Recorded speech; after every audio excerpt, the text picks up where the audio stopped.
It's time for the players to do the rest. Detroit and Tampa. Winners move on. All others are out. Pat Summerall and John Madden ready to call the action.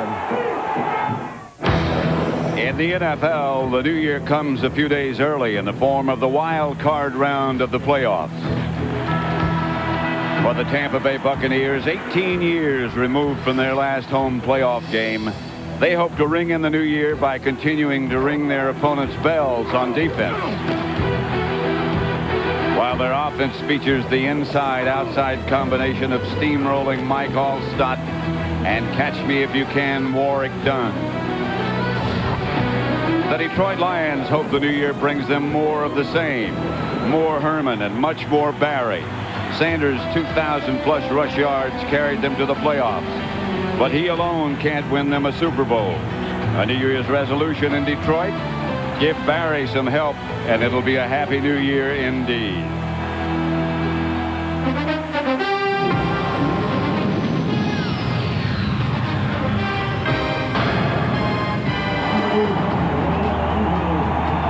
Houlihan Stadium, and it is bedlam here as the Buccaneers are being introduced. 74,000 on hand, and they have waited a long time for this. Today, the Buccaneers entertain the Detroit Lions. Pat Summerall here with John Madden. And John, as we both know, the intensity picks up. It's one loss and you're out of the competition. There's no Super Bowl for you. Let's talk about Detroit first. What faces them? What do they have to do today? Well, you know, the first thing that Bobby Ross talks about generally is not having any turnovers, playing solid football, and get off to a strong start, because you can hear this crowd behind us. This crowd is going crazy, and they would like to, by getting off to a quick start, kind of quiet this crowd down. Of course, you know what they're going to do. I mean, they're going to have to ride Barry Sanders' shoulders. The last time Barry Sanders played here, he had a run of 80 yards and a run of 82 yards. So they have to get that going. But both Bobby Ross and their quarterback, Scott Mitchell, says to make it easier on Barry, we would like to come out and start throwing the ball, loosen up that Buccaneer defense. Then it'll be a little easier for Barry, because early in this game, the Buccaneers are going to key everything on Barry Sanders. And these Buccaneers, as we've said, have waited a long, long time to get here into the playoffs. Now, what do they have to do to contain the Lions today? Well, you know, Tony Dungy has done such an excellent job here, and you look at this Buccaneer team, and there's not a lot of superstars, but the thing that they do well is they play well as a team. And they're going to have to do that today. I mean, they're going to have to be able to run the ball with Warrick Dunn, Mike Allstott, and then after they get that established, then they can go some play pass and do some of those things. And on defense is where the challenge really is, because you know, we talked about Barry Sanders, and they know that they have to stop or contain him.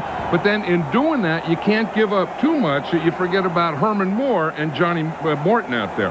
That's going to be a tough day for them. And Ron Pitts is also with us today, and we'll be going down to Ron on the field in a moment.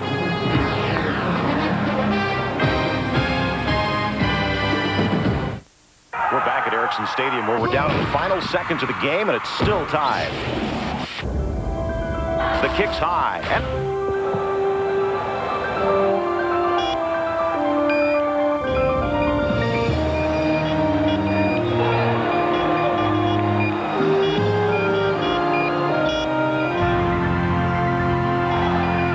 Erickson mobile phones. Catch the excitement. And it's time for the Erickson Countdown. All right, welcome back to Tampa Bay. I'm Ron Pitts. I'm standing on the Detroit Lions sideline. Now, you're going to see a lot of big stars out here in the field today, but one star you're not going to see, Detroit linebacker Reggie Brown. And unfortunately, it takes situations like this sometimes for all of us to realize that the game of football is merely just a game.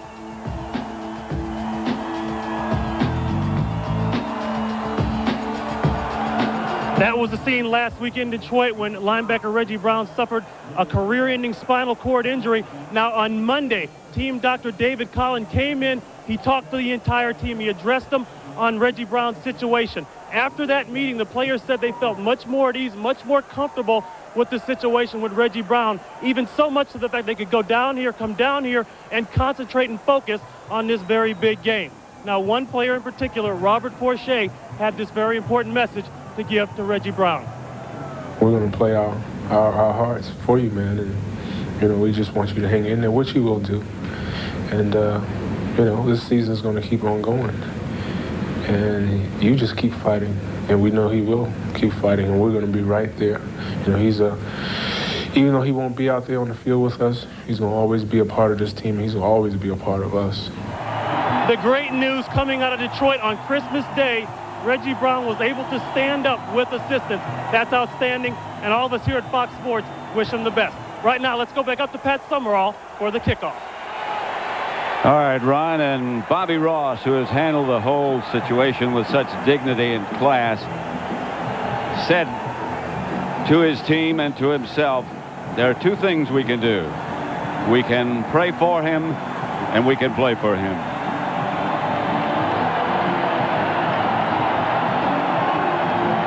Jason Hansen will kick off for the Lions. Rydell Anthony back deep in the middle for the Tampa Bay Buccaneers. New colors.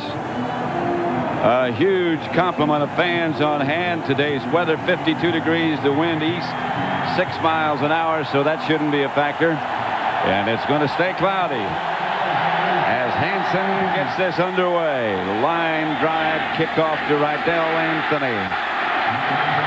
Anthony hit behind the 20-yard line. Brought down as the Lions special teams do a good job by Ryan Stewart. Let's look at the offense for the Buccaneers, led by Trent Dilfer, selected to his first Pro Bowl. And this is his first career playoff game. In front of him, Gruber, Pine, Mayberry, Middleton starting, and Jason Odom, Warwick Dunn, Mike Allstott, the two backs, Rydell Anthony, Carl Williams, the wide receivers, and Dave Moore begins at tight end.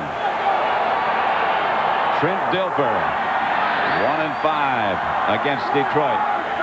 They start from the 17, and it's Warwick Dunn across the 20, brought down by Luther Ellis. Here's the Lion defense, the front four, Scroggins, Ellis, Wells, and Forshea. The linebackers, Jamison, Boyd, and Antonio London getting the start. In the secondary, two rookie cornerbacks, Abrams and Westbrook, Carrier and Rice, the two safeties. Warwick Dunn got 3 yards. It's 2nd and 7. Two tight ends set up. The Buccaneers do a lot of that. Dilfer back to throw. Has time. Incomplete high. Carl the Truth Williams, the intended receiver. It's amazing. You mentioned two tight ends in there, Pat, and one of those two tight ends was Jackie Harris, who just had a hernia operation 2 weeks ago. They weren't sure, you know, if he was going to be able to play or not. He came out Wednesday, and they were surprised. He looked pretty good Thursday. I watched him practice on Friday, and I wasn't sure exactly what you look for to see if someone is being bothered by a hernia, but he looked fine to me, and he's an important part of their passing game. He lines right up here in their 3 wide receiver set. 3rd down. The Lions might have jumped. There's a penalty flag down. Dilfer keeps the ball, but the marker's down. Somebody in the middle of the Lion defense jumped. Ugly jumped up on that play. What happened is someone in the Lions defense jumped, and then Trent Dilfer fumbled the snap. Defense, number 94, 5-yard penalty, remains 3rd down. Mike Carey, Luther Ellis, a little early. Number 94 is Luther Ellis, and you see him right in front of the ball, and that should never happen because he was a nose tackle, and you always tell your defensive linemen, don't listen to anything, just watch the ball and get off on the ball. And the guy that is standing with his nose right on the ball should never be the guy that's offside. 3rd down, couple of yards.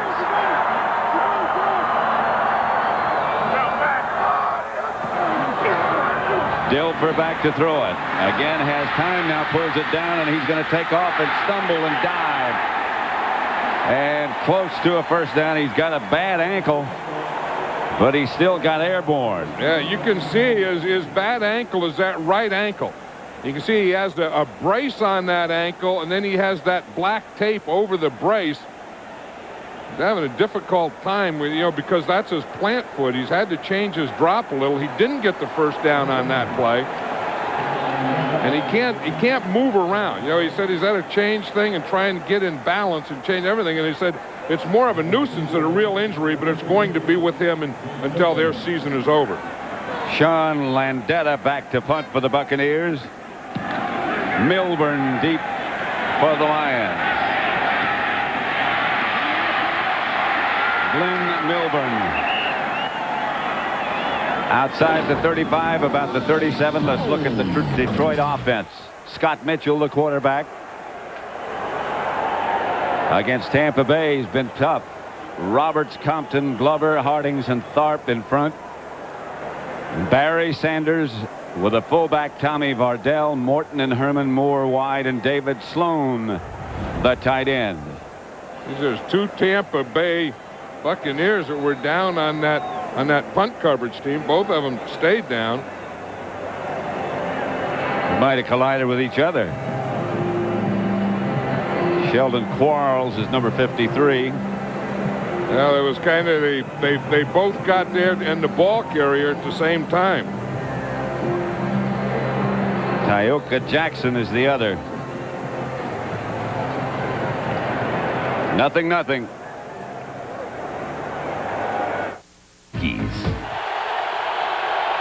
First and 10, Detroit. Scott Mitchell under the center and will open up firing. Got a man, Johnny Morton, incomplete. Let's have a look at the Buccaneer defense. The front 4 very active. Upshaw, Warren Sapp, Brad Culpepper, and Chidi Ahanatu. The linebackers Brooks, Nickerson, and Rufus Porter. And in the secondary, Parker and Donnie Abraham, the cornerbacks, Mincy and Lynch, the safety. 2nd and 10. Mitchell back. A lot of time. This is the thing that the Lions talked about wanting to do, Pat, early in this game, is start off passing, because the Tampa Bay Buccaneers have come out here and they're so concerned about Barry Sanders and stopping Barry Sanders. And remember what Barry did to him last time. Remember what Barry did last game. Remember what Barry does every game. But they wanted to start out throwing, make them think pass defense, loosen them up a little, and then maybe get some easier lanes for Barry Sanders to run in. 3rd and 7, 3 wide receivers. Buccaneers showing blitz. Mitchell points it out. Gets rid of it, incomplete, intended for Morton. Good coverage, good pressure. Yeah, it was interesting the side that Scott Mitchell pointed to. He pointed to the guy that was going to blitz, but no one listened to him because they came free from that side. Mitchell had to throw it before he wanted to. So Detroit has to punt with John Jett back to punt it and has to take off with it. And Jett scrambling around. It would have been blocked if he had tried to kick it. And the Buccaneers, with the pressure, take over. That's one thing about this Buccaneer team is they have great speed. John Jett, really, if he just would have ran, he could have got a first down, but he didn't have the speed to get there, and the Buccaneers did have the speed. The Jets didn't turn on. But as he goes to punt, as you say, if he had punted that ball, it would have been blocked, so he had to do what he did here. Now, if he just could have made a move there and run and take off, but he didn't have the speed. But look at this Buccaneer team. There's about 5 red jerseys that fly get around. There. They do fly around, don't they? And that's what they teach. I mean, their whole thing on defense, Monty Kiffin, their defensive coordinator, Tony Dungy, is that everyone flies around. You have speed. Everyone is in on every tackle. If you go on the ground, you don't stay there. They start from the Detroit 39, 1st and 10. Allstott and Dunn behind Dilfer. Dilfer's going to throw. Ball bounces off the intended receiver, Warwick Dunn. Incomplete. I think that Tampa Bay is the same way, that they know that they're going to run. They know that they have to run the ball today, but you just can't be that one-dimensional. I mean, even though you have Warwick Dunn running and you have Mike Allstott running, you still have to be able to throw the ball. They look very tight. this offensive unit. I had the feeling that in the 3 or 4 days that I've been here that they are tight. They're very excited about this game. That's Dunn, who sets up on the left. The handoff is to Allstott, and he's hit right at the line of scrimmage. Maybe got a yard by Tracy Scroggins, the first man there.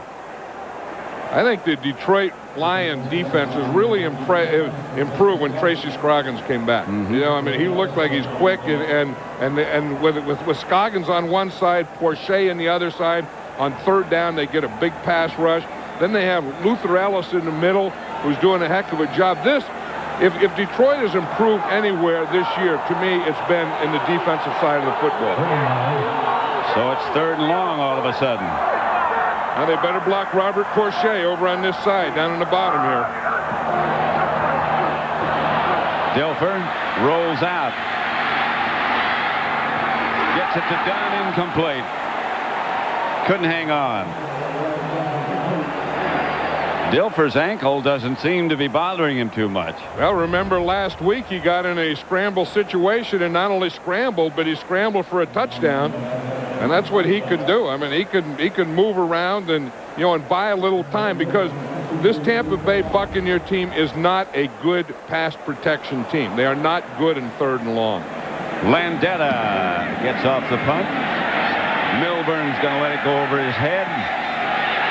And it's going to be down by the Buccaneers inside the 5 and about the 3. And the Lions will have a long way to go. Good punt by Sean Landetta.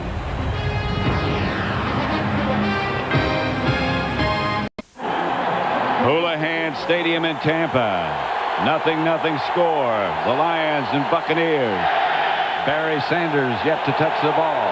And that Buccaneer defense is trying to get this crowd excited here so that they can't hear in this end zone. Sanders at the line of scrimmage, maybe nudged for a yard. Detroit notoriously a slow starting team in the first quarter. They've been outscored 135. Scott Mitchell, no touchdowns, 5 interceptions. The opponents have scored first in 13 out of their 16 games. This game, number 17, of course, this wild card match. Yeah, one of the things Tony Dungy said yesterday is that he would like to keep the Detroit Lions, when they have the ball, down to 3 minutes per time they have the ball. Mitchell retreats to the end zone and fires deep. Out of bounds is Johnny Morton, incomplete. Anthony Parker right there. Charles Mincy coming over. They really have. Here's Johnny Morton here. Here's Anthony Parker. And you're going to see he's going to get a little bump on him. He's going to go by and he's going to have help. The safety gets over there. That wasn't a bad deal. I mean, if he had a little more room in that sideline, he would have had a completion, because he did turn Anthony Parker around. Parker looked back inside and the ball was thrown over his outside shoulder. 3rd and 9. Morton again split wide left. This is Barry Sanders. And Sanders shy of the 10, shy of the first down, and the Lions will have to punt. And the Buccaneers are doing exactly what they wanted to do against Barry Sanders. Keeping their gap control, getting a whole bunch of guys to the ball. If you go down, jump up, because he's going to be coming back. Still no first downs in the game. Jet back to punt it. Protection better this time. Kicks it out of the end zone. Williams out of bounds in Detroit's side of the field, or into the field at about the 48, where the Bucs will take over from there. Can't quarrel about the field position.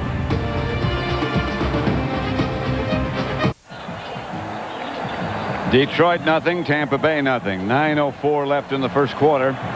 Total yards are kind of insignificant. 2 tight ends set up again for the Bucs.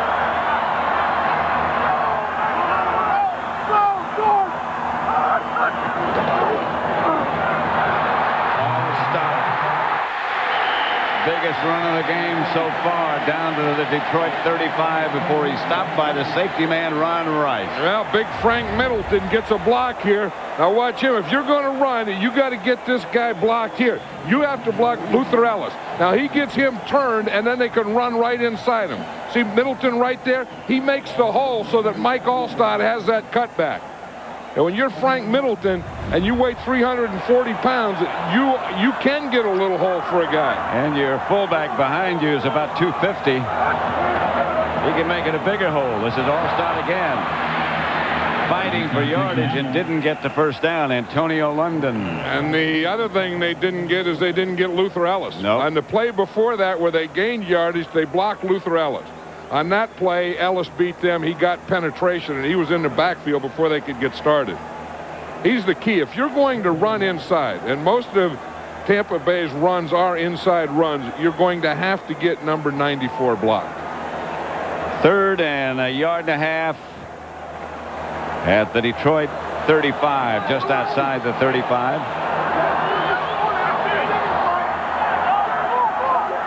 Dilfer yet to complete a pass.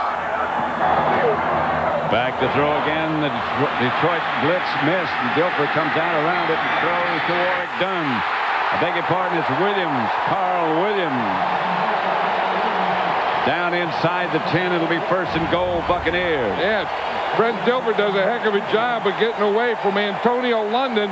And then by buying some time, this can happen. You just see he buys some time. He's running out here. He's running. He's giving his receivers time to work. And then he can hit them for a first down.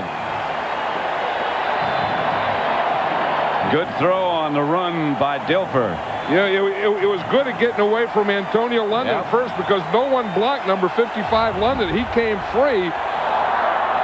Dilfer made a move on him and then bought that time. They mark it back at the 11, and this is Warwick Dunn. Tackled behind the line of scrimmage. Maybe loss. So it's not 1st and goal, just shy of that mark. 1st and about 11 now after the loss by Dunn. You know, on that pass to Carl Williams, when we were talking to Trent Dilfer, he said that he's the guy that he has the most confidence in now. Earlier in the year, he wasn't even a starter, and he said of his receivers that he feels better about Carl Williams than any of the other guys. Again, 2 tight ends. Dilfer.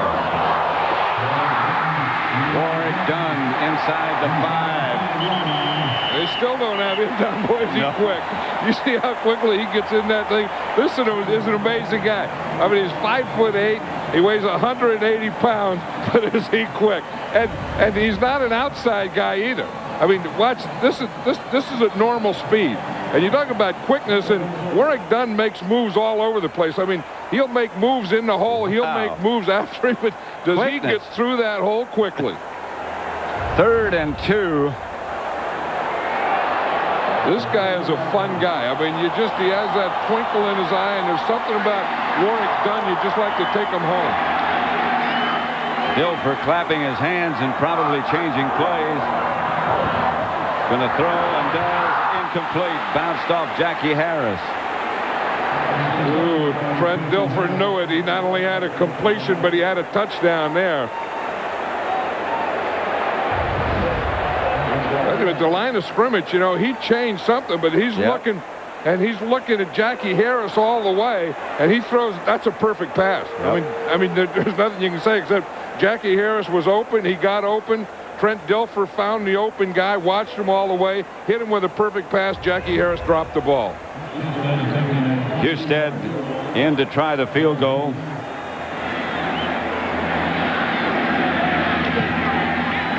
Field goal is good from 22 yards away, and the Bucs get on the board first. They lead 3-0. The field goal by Husted. Let's watch that pass again where that Jackie Harris dropped. But watch the umpire right here. He's kind of in the way, and he ducks. So Jackie Harris is looking for the ball to come out. And watch, it comes right off the umpire. Doesn't hit the umpire, but he lost the ball for that split second. He sure did. Milburn brings back the kickoff and brings it out of the pack. Got to beat the kicker and doesn't. Husted knocked him out of bounds. Sometimes a kicker, when you're the last guy, that's all you can do is just hold up until someone else gets there. That's exactly what happens. Husted holds him up, and Rob Thomas is going to get there at the end, but he plays off a blocker, keeps containment, makes a hit. Rob Thomas gets there to make the play also, but that's a heck of a play by Mike Husted. 50-yard return by Milburn. Husted got up with his face crooked. Oh, yeah, he's happy to do that. I mean, those kickers love that when they can look like linebackers. Barry Sanders deep. Mitchell gives to him, and Sanders heads to the outside and got perhaps a yard. And right now, let's go down to James Brown for a McDonald's game break. Pat, earlier today, New England made it 3 straight victories over the Miami Dolphins. Take a look after a Dan Marino interception. It's Drew Bledsoe hooking up with Troy Brown. Troy Brown, 24-yard haul in for the score. And the Patriots will now play Pittsburgh next Saturday. Back upstairs to Pat Summerall. 2nd and 10. Sanders again, the lone back. Mitchell fake to him this time. Incomplete. Had a man open. Tommy Boyd. Mitchell just missed him. Well, you know, you talk about the Tampa Bay Buccaneers being tight early. The Detroit Lions also look tight.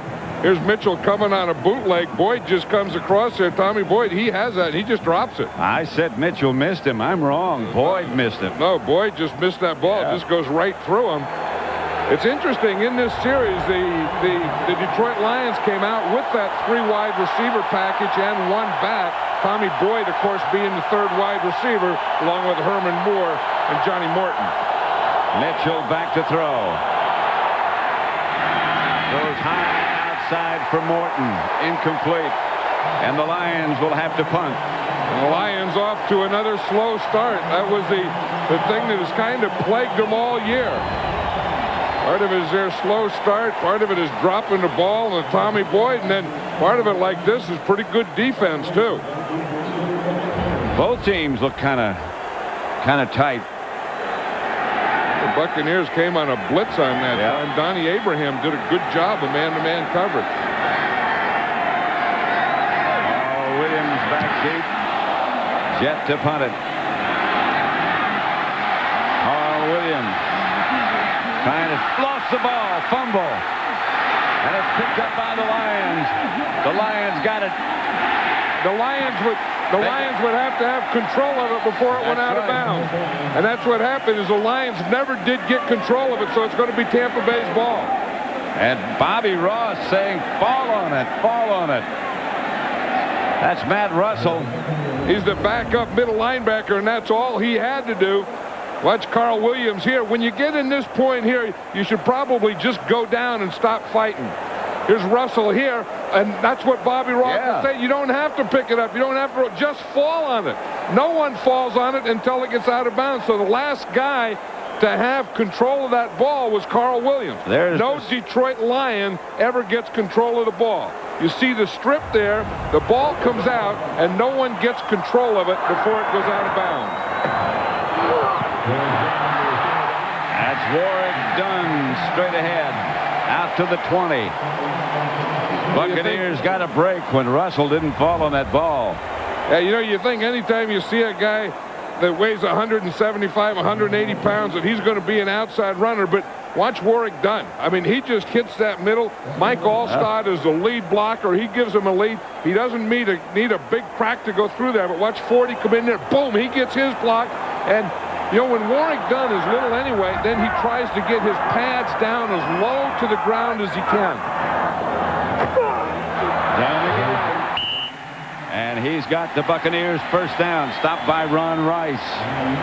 Tony Dungy, when he was talking about Warwick Dunn, was saying that, you know, is he too small? Is he this or that? He said he talked to every coach and everyone he knew at Florida State, and they all said, you know, that this is not only the best player we have now, Warwick Dunn is the best player that we ever had at Florida State. And you think about the guys they've had at Florida State. Back to Deion Sanders. They've had some great ones, and all the quarterbacks that come out of there. He's the best player ever come out of that school. That's a pretty fine tribute. Here's Dilfer back to throw, and throwing deep, and he's got a man open. Incomplete. Horace Copeland was the intended receiver.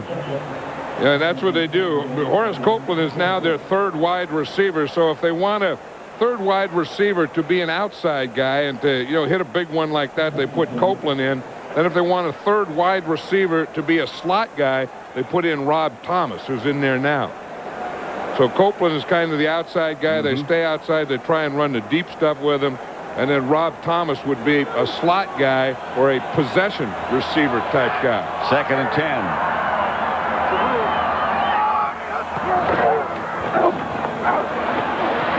Dilfer. Allstott. First down, Buccaneers.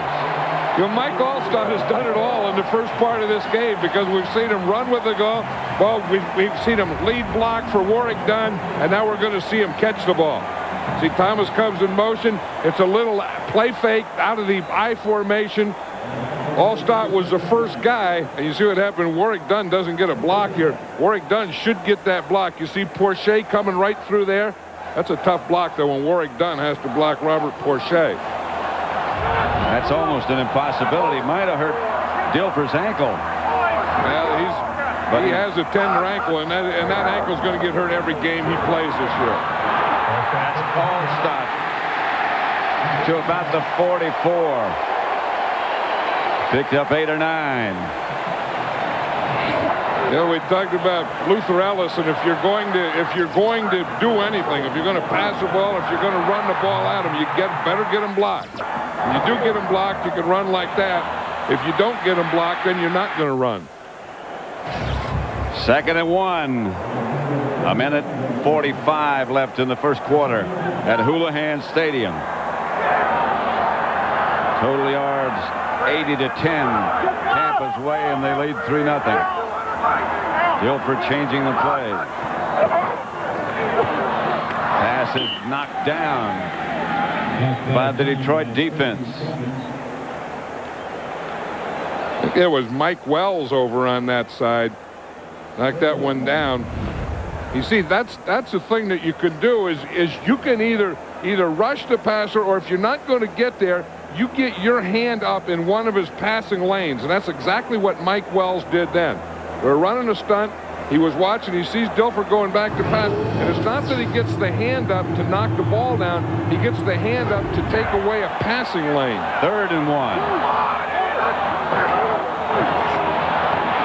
Stock gets the first down. Close to midfield. Yeah, we talk about guys blocking. Watch, they put Patrick Hape in the backfield, number 82, and he's kind of a tight end fullback. But now they have 2 tight ends. Hape gets a lead block right there for Allstott. He turns his guy, and it was Patrick Hape's block, really, that got that first down for Mike Allstott. Allstott had a bad thigh. He's wearing a special pad on it today. In fact, Tony Junji, the coach, said that his thigh pad looked like a flak jacket for him. Dunn. Midfield. Stopped by George Jameson. They can sure change it up. I mean, they put Dunn in the backfield by himself, and then they put Allstott in the backfield by himself, and then they put them both in there together. We're just talking about Carl the Truth Williams and how important he was to Trent Dilfer. You see him going off in a cart now. This could be a big loss for the Buccaneers, because a quarterback has to have confidence in his wide receivers, and to be honest, Trent Dilfer doesn't have a lot of confidence in his wide receivers. And the truth, Dilfer was gaining confidence in Williams. This is Anthony, and he makes the reception. And that's near another Buck first down. That's the end of the quarter. The Tampa Bay Buccaneers lead Detroit 3-0.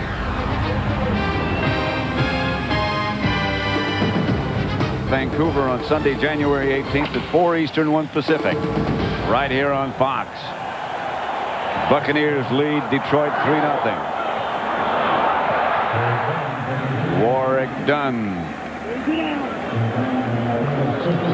In the first quarter, which was a cautious first quarter by both teams, Tampa Bay had 50 yards on the ground, 45 passing, a total of 95. Detroit got nothing underway. 5 first downs to none. And look at that time of possession. You know, and that's exactly the type of game that Tony Dungy wanted to play. You know, where they could, you know, slow it down, keep the ball, keep Detroit's offense off the field, all those kinds of things. Hard for Barry Sanders to beat you when he's not playing. Lions show blitz. Done. Near a first down, near the 30, about a yard shy. This guy is just fun. You know, he's Tony Dungy said he's always telling him, he says, I'm not a little back. You know, that every time everyone thinks he's a little back. And then I think now when you see all these plays that he's running, all these inside lead plays, all those inside draw things, all those cuts that he's making, you realize that he's not a little back. Well, he's got big legs. Well, you know, his calves look like they have a cramp in them all the time. I mean, his calves are always in a bulge. I mean, they never relax. They always look like they're making like a Popeye muscle all the time. That's Allstott. And he's not going to get the first down on the first try. Flag on the play as Allstott's helmet came off. A lot of things went wrong on that play. Yeah, but that's Mike Allstott, though. Yeah, I mean, he's not down. The first guy, the second guy, the third guy isn't going to get Mike Allstott down. Guys, you want to know how to play running back and keep your feet going, you do it like this guy does. 12 men on the field on the defense. 5-yard penalty results in first down. No wonder Allstott couldn't break it. They can play with 8 men up and 4 deep. And that's tough to advance the ball against. That's a tough one. You look 1, 2, 3, 4, 5, 6, 7, 8, 9, 10, 11, 12 guys. That's a tough defense to run against. That will always knock your hat off. And the ball loose. It's your jacket. Look at his eyes. He kept his eyes open. A lot of guys, when they lose their helmet, close their eyes. Yeah. Not Mike Allstott. That's why I think, you know, when we pick the All-Madden team, that has to be one of our rules. When you lose your hat, you can't close your eyes. I think he just made it. I think he did.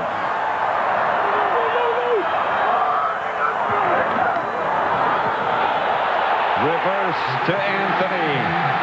Anthony down the sideline, out of bounds at about the 12. And they marked it back out of bounds here.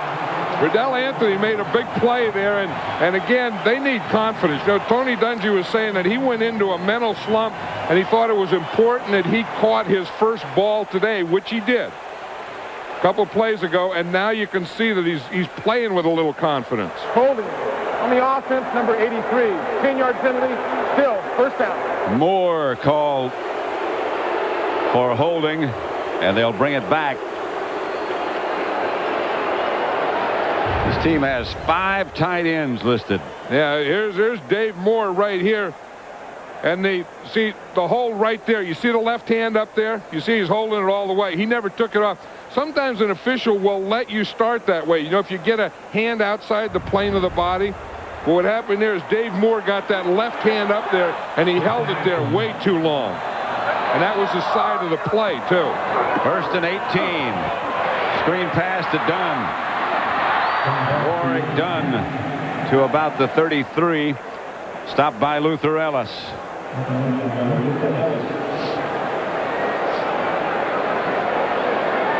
They're keeping number 20 on the bench a long time. Yeah, but I'll tell you one thing about that guy right there, number 20. He's patient. I mean, he's not one of those guys that is going to get too excited about anything. He was just named co-MVP of the league yesterday. Congratulations to he, along with Brett Favre. And he's going to be patient, you know, and this is, you know, we got to play this whole quarter, and then we got to play the 3rd and the 4th. So there's going to be some time for Barry Sanders. Dilfer back to throw. Protection's good. To Anthony. At about the 12. Stopped by Carrier. Now I think Trent Dilfer's getting a little confidence in Riddell Anthony. I think Anthony's getting a little confidence in Anthony. You see, this is just against a zone here. Looking back into the backfield, he just makes a move, and he's just wide open there. And he just hits him perfectly. I'll tell you, the thing is, as I said earlier, this Buccaneer offensive line is not really a good pass protection, but on this series, they are pass protecting well. That was excellent.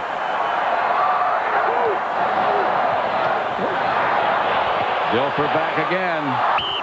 Incomplete.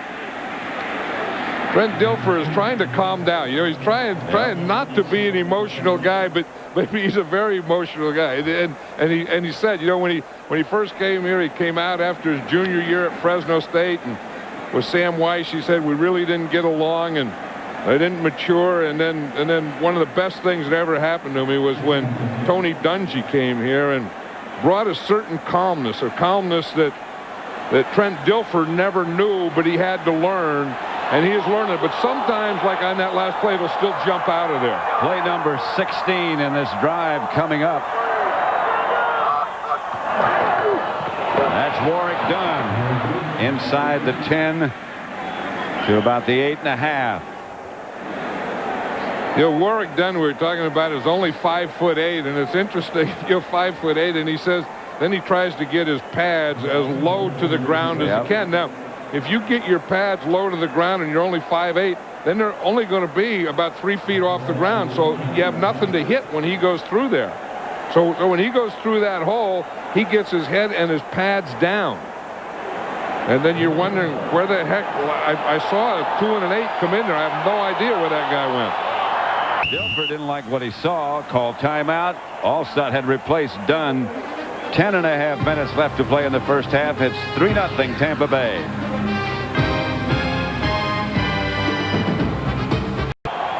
Okay. Third down for the Buccaneers. They need 7 for a first. They're just outside the 9. Dilfer back to throw. Has time. Touchdown. Horace Copeland. Boy, did Trent Dilfer drill that into Horace Copeland. And we're talking about pass protection. The offensive line gave him time. He stood back there and dropped back and just stood there and planted on that right foot, that bad ankle, and he drilled that thing in there to number 88.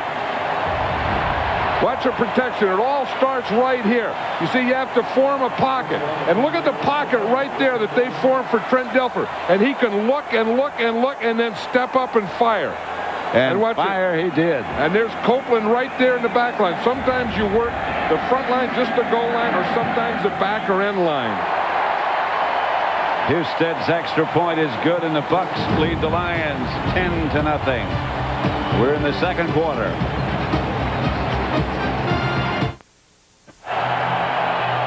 .10:24 left before halftime. 10-0 Tampa Bay leading. 17 plays, 89 yards. They kept the ball 8 minutes and 50 seconds. Touchdown pass from Dilfer to Copeland. You know, and it all started, remember, after Carl Williams fumbled that punt return and Detroit didn't jump on it and recover it. Milburn at the goal line. Stacked up just outside the 20. Here's what you were just talking about. Yeah, there's Carl Williams here. He fumbles now. If Matt Russell jumps on the ball right here, that would have been the Lions' ball.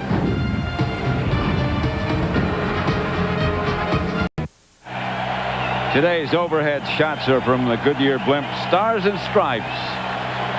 Goodyear's blimp fleet will double next year with 3 new blimps arriving in international markets. We'll have blimps everywhere next year. What are they doing? Making the blimps now, you think? I guess. 3 new blimps are probably at the blimp factory. Barry Sanders gets the carry, and he doesn't make it back to the line of scrimmage. You know, that's a great shot of defense, though. I mean, that's a great shot of having all those red jerseys around Barry Sanders. There was no place to go. If you just, they just had him encircled. And if you just watch this, he can't go inside, he can't go outside, he can't cut back. You can just see everyone stops and controls the guy. But see, when you stop it right there, you just stop it. You can see that they all had him surrounded. Pursue with caution. Mitchell gets it outside to Bardell. Yesterday, we spoke to Warren Sapp about what the Tampa Bay defense has to do to contain Barry Sanders. We got to get around him and rally and tackle him and get him on the ground. And we can't have where our safety has to fill a hole as wide as China. I mean, we just can't allow that to happen. And that's the thing that we've been working on. And nobody's on the ground. Everybody's up on their feet, and we're running and hustling to the ball because it's going to take all 11 of us to get this guy under control. 1st and 10 on the completion to Bardell. Mitchell back to throw it again. And throws high for Johnny Morton. You know, and Mitchell is throwing a little high. You know, his ribs had been bothering him a week ago. In fact, last week, the week before, he didn't practice. But this week, he practiced all week, and he felt that he was in sync. Herman Moore, the week before, also didn't practice, but Herman Moore practiced all this week, and supposedly Herman Moore and Scott Mitchell are in sync, but you wouldn't know it till this part of the game. He says he's the kind of guy who needs to practice. And practice a lot. This is Barry Sanders, and look out. You know, we know how dangerous Barry Sanders is, but Herman Moore can be pretty dangerous too, and yeah. they haven't gone there yet. I know that, you know, his foot is bothering him, his hands are bothering him, but he is a threat. I mean, if you're going to come up with some big plays and touchdowns, Herman Moore has to be a part of it. In fact, he caught 104 passes this past year, so he's been a big part of getting him here. 3rd and 6 for Detroit. They haven't converted on 3rd down yet. Mitchell back to throw. Blitz coming. And the pass is picked off by the Buccaneers. Batted into the air and then picked off. Anthony Parker. Mitchell again was high. And Parker came up with it. And they got him in that 3rd down in the nickel situation, and they had good coverage on the outside. They made him throw to the inside. Anthony Parker was just right there waiting for it. You see, they got the nickel here. They give him a blitz, and now Scott Mitchell can't step into the throw. You see, and he kind of steps sideways. And then when he steps sideways, you're going to see that he just throws it right here in the middle. You see, he steps sideways, and then he overthrows the ball right there. Anthony Parker has good coverage. The ball bounces in the air. He just picks it off. But it all started with the blitz. They didn't pick up the blitz. Scott Mitchell couldn't get set. He didn't have his right foot up. He had his right foot parallel. He didn't have anything on the ball. He threw a poor pass, and Anthony Parker was in great position. Tharp was the injured Lion player, but he appears to be okay. He made it to the sideline on his own. 1st down, Bucks at the Detroit 20. Dilfer. Incomplete. Intended for Anthony. Good coverage this time by Abrams. Yeah, I'll tell you one thing. Dilfer's trying to get a penalty here, but Detroit Lions are not getting any pass rush at all. And Trent Dilfer is having his way back there, and you can just feel Trent Dilfer getting more confidence now, because if he knows that he has protection, he can do some damage here, because he's already established 2 things. 1, that they can run, and 2, that they can pass protect. And those are pretty important offensive things. Yeah. On the touchdown pass, his protection was perfect. 2nd and 10. It was on that last play, too. Dunn is deep. Warwick Dunn picks his way for a couple of yards. That's all. It'll bring up 3rd and about 8. The guy that's doing a good job is Jason Odom, the right tackle, because I thought on passing situations that would be the biggest thing that they'd have to do, would be Odom on Robert Porcher.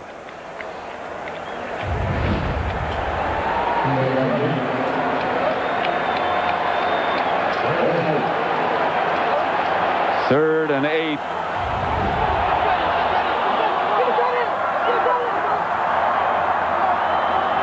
Four wide receivers this time, and Dilfer doesn't like the setup and takes the 2nd Buccaneer timeout to check with Tony Dungy.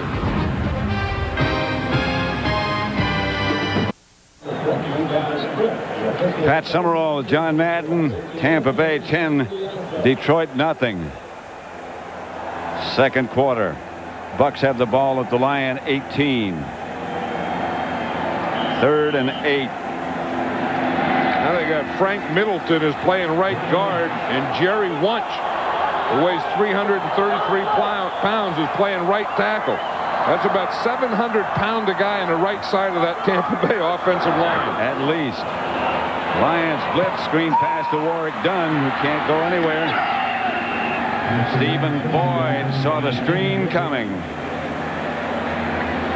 I was just saying how much confidence that Trent Dilfer was having, and how his pass protection was really doing a good job. I don't think you need a screen on that situation. I mean, you know, third and 7 or 8. I think the way Riddell Anthony's playing, I think, you know, you have Horace Copeland out there. I think, you know, Jackie Harris in there. I think they could have thrown the ball down the field.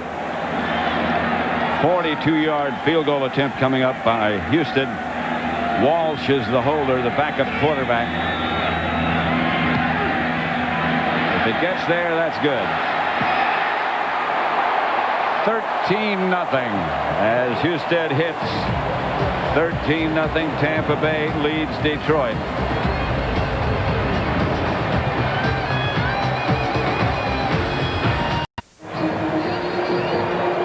Houston's 42-yard effort just got there. Good nevertheless, and it's 13-0. Anxious moment, but gratifying nevertheless. Next Saturday, don't forget, Minnesota, San Francisco. In San Francisco, our coverage begins 3:30 Eastern Time, 12:30 Pacific. And on Sunday, the winner of this game goes to Lambeau in Green Bay, where we'll be. I'm looking forward to that. I look forward to all these playoff games. I mean, there's something about, you know, 12 teams get into playoff.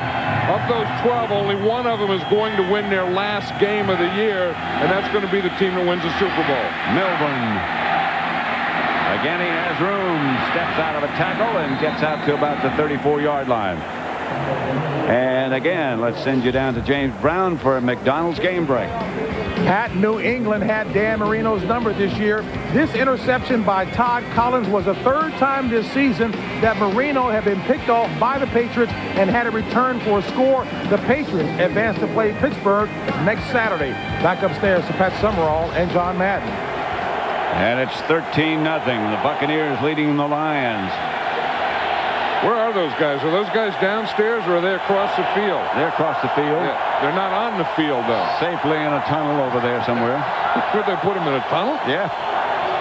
Mitchell. Pass is caught by Morton.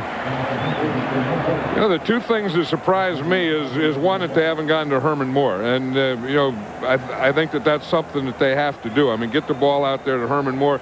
The other thing, at some point, you know, the passing, you've done that enough, and now at some point, I think you just have to start feeding Barry Sanders and, you know, and ride that one a little while. 2nd and 5. Moore goes in motion. Mitchell gives to Barry Sanders. Sanders stopped by Nickerson, but he got enough for a Lion first down. Our Aflac trivia question: who is the only family to have 3 generations play in the AFL NFL? Which means before the merger. Yeah. I mean, that means that you had a grandfather who played, then a father who played, and then the father's son who's playing now. That's Bardell, and he gets nothing. Bardell, the up back in front of Sanders. Bardell doesn't get much anyway in the running game. I mean, they give him about 3 or 4 carries a game. Sometimes you wonder why. I mean, you wonder when you have Barry Sanders back there and you need a runner, why you'd give it to anyone else anyway. It'll bring up 2nd and 10. You know, Scott Mitchell was saying yesterday, he said, you think it's hard to tackle Barry Sanders? He said, try and hand off to him. Sometimes you got to chase him. Here's Mitchell back to throw. And wheels it out to Sanders. Sanders steps out of bounds after he picked up about 6. Now, the one thing that the Buccaneers all talked about is containing Barry Sanders, and let's just watch how they've done it. I mean, this is it. I mean, you got to get a whole bunch of jerseys on him. Keep your gaps, not give him any lanes, and every place he looks, you can see there's a Buccaneer there. Just watch, here he is, and watch the containment and how they just encircle him. And there's no place for him to go. That is perfect defense against Barry Sanders. And that is what you have to do. 3rd and 4. Mitchell fakes to Sanders. And Scott Mitchell goes straight ahead. Close to a first down. With that last lean, he might have gotten it. It's going to be where that official puts his foot. Yep. If it's the back guy's foot here, it's not going to be a first down. If it's his foot right here, that's not a first down. And it is his foot, and it's not a first down. The word on Carl Williams of the Buccaneers is it's bruised ribs, and he's out for the game. So that's a big loss for Tampa Bay. I wonder if he bruised his ribs on that punt that he fumbled that Detroit almost had. Here's a big play. This is a quarterback sneak down. Morton goes in motion. Well, what happened to the quarterback sneak? Oh, they didn't need that. Whew. Where in the heck that call came from, I have no idea. I mean, they had 4th and inches. Yeah. All they needed was Scott Mitchell's 6'6". All he has to do is flop forward. Just hand the ball to someone. I mean, there's nothing, and they come out here. I just can't believe this. And they come out here in a sprint out, and they're just trying to hit something out here quick. Good coverage by the Buccaneers. He was trying to get the ball to Herman Moore. You see, Porter just has good coverage on him. I mean, you get a linebacker on Herman Moore. That's probably what they were trying to get, but well, they got that. I know, but when you have 4th and inches, you don't need a sprint out by Scott Mitchell. First and 10. Pound it in there. First and 10, Tampa Bay at their own 45. Here is Dilfer, and he is sacked. This time, Wells, I believe, was the first man there. Antonio London made the sack. Who is the only family to have 3 generations play in the AFL, NFL? Unfortunately, that's the third in the line of the answer to our Aflac trivia question. Jim Pine, who is down on the play. Yes. George Pine III played with the Boston Patriots in the AFL. And George Pine II played with the Providence Steamroller back in 1931 and 32. And there's you see Jim Pine right there.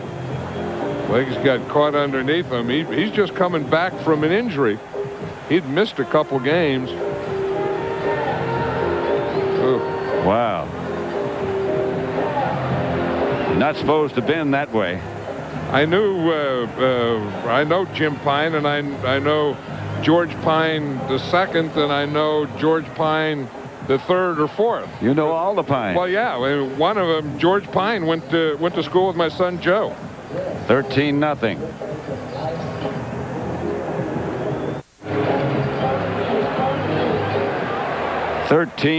Tampa Bay leading as Pine is taken off the field. Bent backwards, you saw on that play just as we were giving you our Aflac trivia question. He was one of the answers. And he was doing a good job because we said how they had to control Luther Ellis and Mike Wells inside, and the Buccaneer offensive line has been doing a pretty good job of it. Dilfer on 2nd and long gets it to Warwick Dunn. He gets back to about the original line of scrimmage. And now you see number 64 is George Diaz. George Diaz is normally the starting right guard. He also has been injured, so they put Frank Middleton at right guard. Diaz didn't start today, and when Jim Pine got hurt, they moved George Diaz over there to left guard. So now they're playing Gruber, Diaz, Mayberry, and then Middleton and Odom. And they're about out of offensive linemen now. Here's Dilfer back to throw. Has time. Incomplete. Oh, it's complete. Anthony somehow came out of the pack with the ball. Wow, how about that? And Trent Dilfer bought some time on that one. He had some pressure from the right, and he just stepped aside. He just went to the other side. Here you're going to see Riddell Anthony. He's just coming across the field. The ball bounces off him, and then bounces off a Detroit Lion, then bounces back to him again. Watch this. It bounces off him, bounces off Bailey, bounces back into Anthony. And the Bucks get a first down. What a play.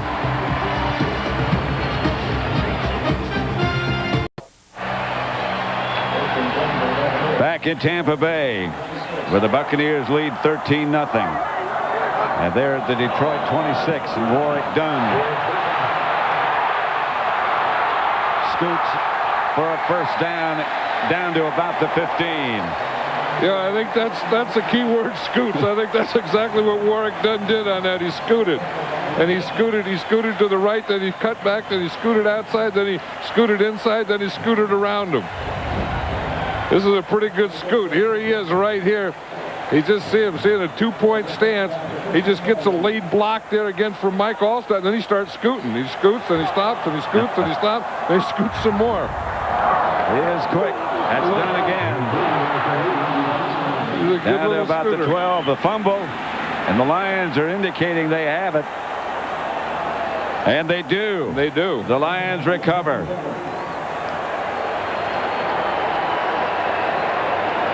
When you start scooting, you need to take the ball with you. And you know, and he does a good job of that too. I mean, Warrick Dunn is not a fumbler. You just see, but he's a guy that just keeps going. He keeps those feet going. He's always making moves. He has the ball in his right hand and it just gets knocked out. Yeah. He just got it stripped. And that's probably the biggest thing in the NFL in the last 2 or 3 years is guys always going for that strip. But you always can't run with both hands on the ball, too. Especially if you're a guy like Warrick Dunn, who's always looking for that extra yard. That's Barry Sanders with the reception from Mitchell. Got a couple. And let's send you down now to Ron Pitts. All right, Pat, the starting left guard for the Tampa Bay Buccaneers, Jim Pine, just left the field in the cart. He's got a sprained right knee. Yeah, he will not return for the rest of the game. Back up to you, Pat. Okay, Ron will not return. 2nd and 9 for Detroit. They have not been able to get anything going offensively. Mitchell back to throw again. Gets it to Morton. Out to the 15. And our group is here with us, the pregame, postgame, halftime people. They're rehearsing for halftime, getting ready. Ronnie's watching the game again. And that's a good idea. Howie's figuring out where his glasses are and his nose, because you always have to know where your parts are. And he was just checking that the glasses were over the eyes and the nose was still in the middle of the face. Because when you're an old lineman, you know, sometimes that nose starts in the middle of your face and gets knocked over by your ear. I think Howie'd like to be called a former lineman. He's an old lineman. But see, Ronnie's he's the guy that's watching. He got the hat out there. He knows you always watch ball until it's over. That's a good idea to watch the game. 3rd and 4. They have not converted on 3rd down as yet. Mitchell, Chase, just throws it away.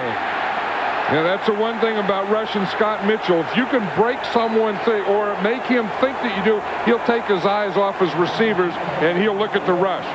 And you're going to see it. He'll start here, and that's one thing that a quarterback can't do. But watch, you see, as you break a guy free right there, you see him put his head down there, and once he does that, there's no way he's going to complete the pass after that. Culpepper and Sapp both broke loose. Right, and if you can break two loose, then you know he's going to get all eyes on those two. But then he takes them off the receiver, then he's not going to throw downfield. Jet back to punt it, gets it out of there. Fair catch signal by Warrick Dunn. Williams had been their punt return specialist. He bruised his ribs and he won't be back. So Dunn's taking over those duties. I was just going to say this Lion offense has really been anemic. They haven't established anything, you know, and I think they were trying to establish Barry Sanders by not establishing him. But you think if you're not going to establish Barry Sanders, then maybe you would establish Herman Moore. But when you don't go to Herman Moore or really establish Barry Sanders, then you're going to go in at half, and Bobby Ross is going to go and say, hey, we played a half here, and we didn't do anything. Offensive, nothing. Didn't convert on 3rd down. Didn't establish Sanders, as you say. Here's Dilfer. Pulled it down. He looked at Jackie Harris. Luther Ellis. Here's Luther Ellis right here, and the thing that he does is he just keeps going. He's working against Middleton. He gets a double team. He spins off, and he just keeps going. And that's what you have to do as a runner or a defensive, and you have to keep going. Dilfer again. Rob Thomas makes the reception. First down, Buccaneers, as they cross into Detroit territory. 12 seconds remaining, and they use their last timeout. Luther Ellis limping back to the Detroit defense. Looked like he got a cramp. One of those things you talk about, keep working and working, and when you walk like that, that's a cramp walk. I know that walk. John, you know, we look at the field, and it's in pretty good shape. But it rained here for 3 days, the days we've been here, like I've never seen it rain. In fact, they've had already twice as much rain as normal in this month, maybe more than that. You know, and if you watch it, Luther Ellis there, that really wasn't a cramp that he was walking. That was a right knee. He was hit right on the right knee. And you wonder how long they can keep this up. And it's not, you know, controlling Barry Sanders or stopping Barry Sanders. You're not going to, but you have to do it, you know, when you say you're going to do those things, you have to do it for 4 quarters. And, you know, and they've done it in the first quarter, they've done it in the second quarter. First and 10, 12 seconds left in the first half. 13-0, Tampa Bay leading. Here's Dilfer back to throw again. Has some protection. Throws it outside to Jackie Harris, who gets out of bounds, stops the clock with 5 seconds left. You know, remember last week what Barry Sanders did against the Jets? First quarter, he had 7 yards. Second quarter, he had 13 yards. 50 in the third quarter, but even that 50 he got on the last play in the third quarter. Then 114 in the fourth quarter. He looks so innocent. Well, it's a thing that he has a lot of patience. I mean, he has a certain quality about him that, you know, every player respects Barry Sanders. Every player in this league. And they all say he plays with dignity. 5 seconds. Dilfer with the hope, and it's picked off by the Lions, and that'll end the first half. Rice came down with the interception. And that's the end of the first half with the score, Tampa Bay 13, Detroit nothing. This NFC wildcard game will continue with the Dockers Khakis halftime report after these messages and a word from your local Fox station. This first half highlight is brought to you by 1-800-COLLECT. Trent Dilfer. Pass looked incomplete. Looked complete. And it is complete. Robert Bailey didn't even see that. It came off Riddell Anthony. Hit Robert Bailey right in the face. Bounced off his face. Back into Riddell Anthony's hands. First half statistics. All Tampa Bay. And they lead it 13-0. Look at that. I mean, rushing yardage. The Lions only have 19 yards, 33 yards passing. But here's the big thing. I mean, they only had the ball for 9 minutes, 19 seconds. The Buccaneers had it for over 20 minutes. And that's a big thing. So you can say, you know, why didn't Detroit do this? Why didn't they do that? Well, they didn't have the ball enough to really establish any stars or big producers. Haven't really produced much, have they? No, I mean, it was terrible in that first half. You know, at 33 yards, 1 interception. Barry Sanders only. And Herman Moore, who was the leading receiver in the NFC and tied for the leading receiver in the whole NFL, had no catches. And then look what Tampa Bay did in their running game. They run right at him. I mean, they ran 13 times right up the middle for 63 yards. And it's been Allstott and Warwick done. The Buccaneers will kick off to start the second half. Barry Sanders very quiet.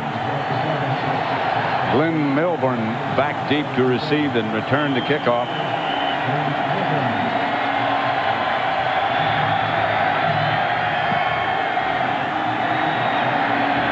Houston's kick is going to be brought from the goal line by Milburn. And he is cut down at about the 20. And let's again send you down to the sideline And Ron Pitts.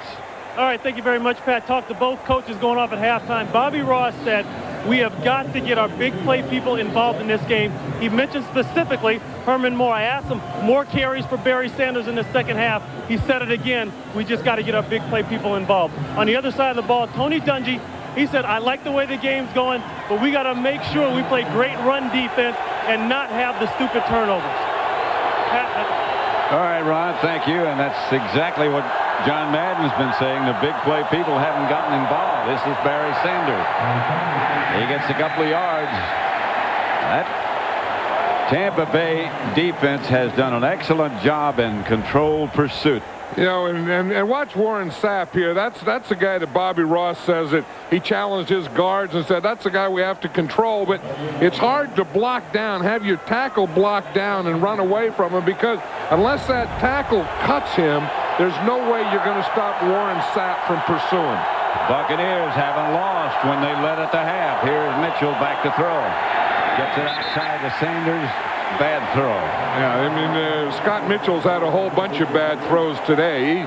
He looks like he's never got out of the pregame warm-up. I mean, he looks like he's never gotten in sync, and we've seen him over the years. We've seen him sometimes when he's real bad, and we've also seen Scott Mitchell when he can get real hot.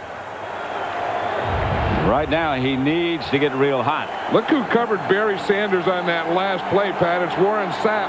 He starts out there, and then he feels Barry Sanders coming out there, and he sees Scott Mitchell look and throw to him, and he's right down the line. They are really keying on Barry Sanders. 3rd and 10. Sanders is the deep back. Mitchell to throw it. Incomplete. And there is no penalty flag down. Morton was the intended receiver. Good defense played by the Bucs. And again, Scott Mitchell is in there and throwing when he doesn't want to. Here's that timing pass. It's a little slant. Ball's in there. It's pretty good coverage, but maybe a little bump early by Floyd Young. John Jett back to punt. Back deep is Warwick Dunn for Tampa Bay. The winner of this game goes to Lambeau to play Green Bay. Jets kicks a short one. Dunn's going to have to let it bounce, and it bounces out of bounds, and the Bucs will take over in pretty good shape. They lead 13-0. Buccaneers first down, 1st and 10 at their own 46. They lead 13-0. Dunn. Now this is Allstott, beg your pardon. And he bangs away into Detroit territory. All the Detroit players are wearing the number 59 on their helmet. Some of them have it on their armbands, their wristbands as well. Reggie Brown. Yeah, you can see right here, there's Johnny Morton. He has 59 on his arm there. And as you said earlier, and Bobby Ross says, there's two things that they're doing for Reggie Brown. Is one, they want to obviously pray for him, and that's the most important thing. The second thing is play for him.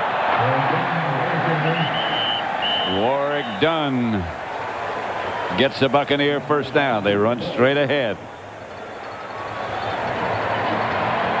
Reggie Brown, who was injured last week, perhaps the best athlete in the entire Detroit defense. And should he be watching? Right now the result is not the way you'd like to see it go, but we send our best. And we too pray for it. Reggie Brown. 13-0. 1st and 10. Flag on the play as Warwick Dunn ducks under tacklers. Picked up perhaps a yard. Yeah, you look at the officials here in today's game, Pat, and this is an all-star crew. All year, you know, they have regular crews work together. When they get into the playoffs, they have to earn the right to do a playoff. Offside on the defense, number 95, 5-yard penalty. First down, 5 yards. Offsides on the defense. Today's officials. Yeah, Mike Carey is a referee, and then, you know, the umpire and the headlines. I mean, it goes on. This is a group that hasn't worked together before, and again, they're the ones that grade out the best, that get to do the wild card games and the playoff games and the championship game. Now, it is possible that someone from this group could also be in the Super Bowl. 1st and 5. Dilfer. Incomplete. Intended for Anthony. Kevin Abrams cut in front. He really did. Kevin Abrams, he's a rookie, and he hasn't been starting all year, but he's a gutsy guy. Yep. And he's back here like he's playing off. And watch, he's gonna jump this thing because he's looking in and he's watching Dilfer. And when he sees Dilfer set up, he gets a jump on that ball. Now, if that ball hadn't been tipped, I don't know that Kevin Abrams doesn't intercept this ball. And if he intercepts and it was tipped. See, because he was watching all the way. He was watching Dilfer all the way. He was going to jump that thing. 2nd and 5. Dilfer trying to get everybody set. The clock's running down to 4 seconds. And Dilfer gets the ball up to Horace Copeland, and that should be enough for a Buck first down. It's very close. It was a heck of a play by Trent Dilfer to get that snap off because he was trying to get Warwick Dunn lined up out here, and Warwick Dunn never did get set. And he was telling him something, you know, out here as a wide receiver, and he finally got him settled down, and then he went the other way. But here's Warwick Dunn out here. You see, he's looking, he's talking to him, he's telling him where to go. Dunn's going back and forth, so Dilfer has to do all that before he does this, and he doesn't even look at Warwick Dunn on the pass play. They do get a first down at the Detroit 31. 1st and 10. The Bucks lead it 13-0. Dilfer's going to throw it on first down and going deep for a bunch. Incomplete. Intended for Anthony. Covered by Abrams. Well, that's a rookie against a rookie. Riddell Anthony, a #1 draft choice. Kevin Abrams, a #2 draft choice. The Detroit Lions. He's out of Syracuse. He's playing off. And now you see it was a little stop and go. He did a little hook and go. Abrams started to go for that hook, but then he reacted quickly to the go. Good recovery. And they both ran into the bunting. And it's nice to see bunting here at a game. I mean, this is what we didn't have for years in the National Football League. We have to celebrate our playoffs. And we're in the playoffs with the Buccaneers leading 13-0. And the handoff is to Allstott, and he's got another Tampa Bay first down. He's got a touchdown.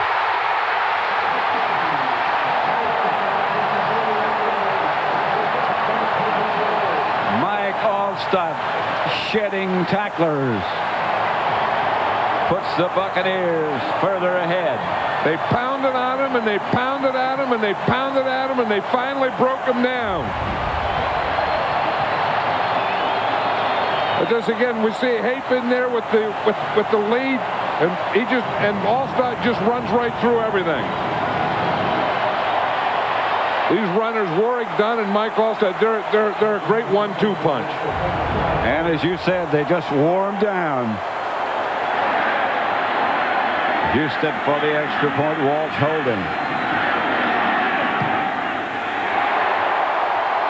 Tampa Bay 20. Detroit nothing. He gets a late block there by Dave Moore. Good blocking by his line, and he just runs like a runaway freight train.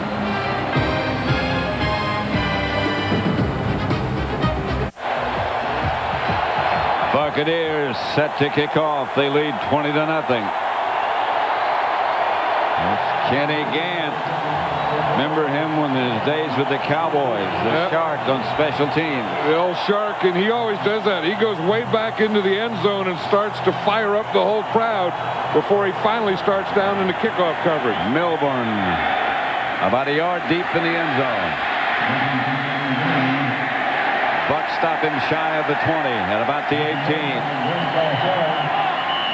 Belisari down to make the stop. Yeah, let's watch the blocking on a touchdown. Here's Frank Middleton. He's going to get a good block here. But watch Dave Moore. He's the tight end. See, he lines up here. He's in the backfield, and he's going to come and make a heck of a lead block right there for Mike Allstott. Watch the first one. Middleton, he gets that. Now watch Moore right there. You see that block right there? That's the one that springs Mike Allstott. Good start by Middleton. Good finish by Moore.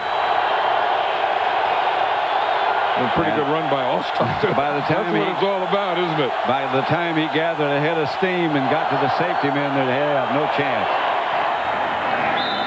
Herman Moore from Mitchell. Moore's first catch. There's the bunting. Well, that's what we needed for a long time. What the heck is that? That's bunting.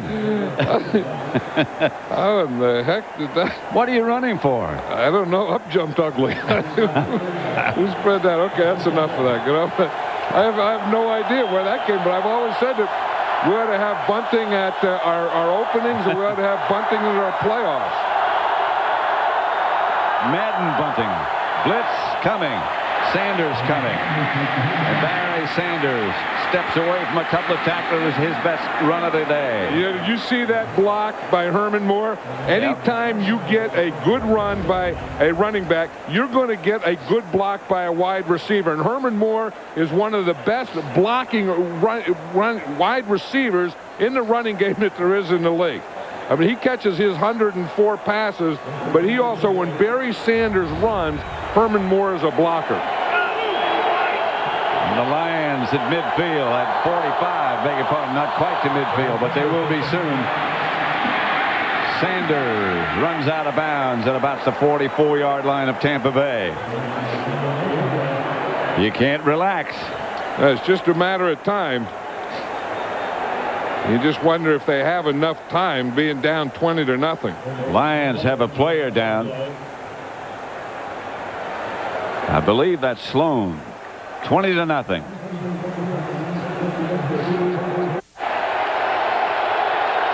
That's Robert Porcher having the cleats changed.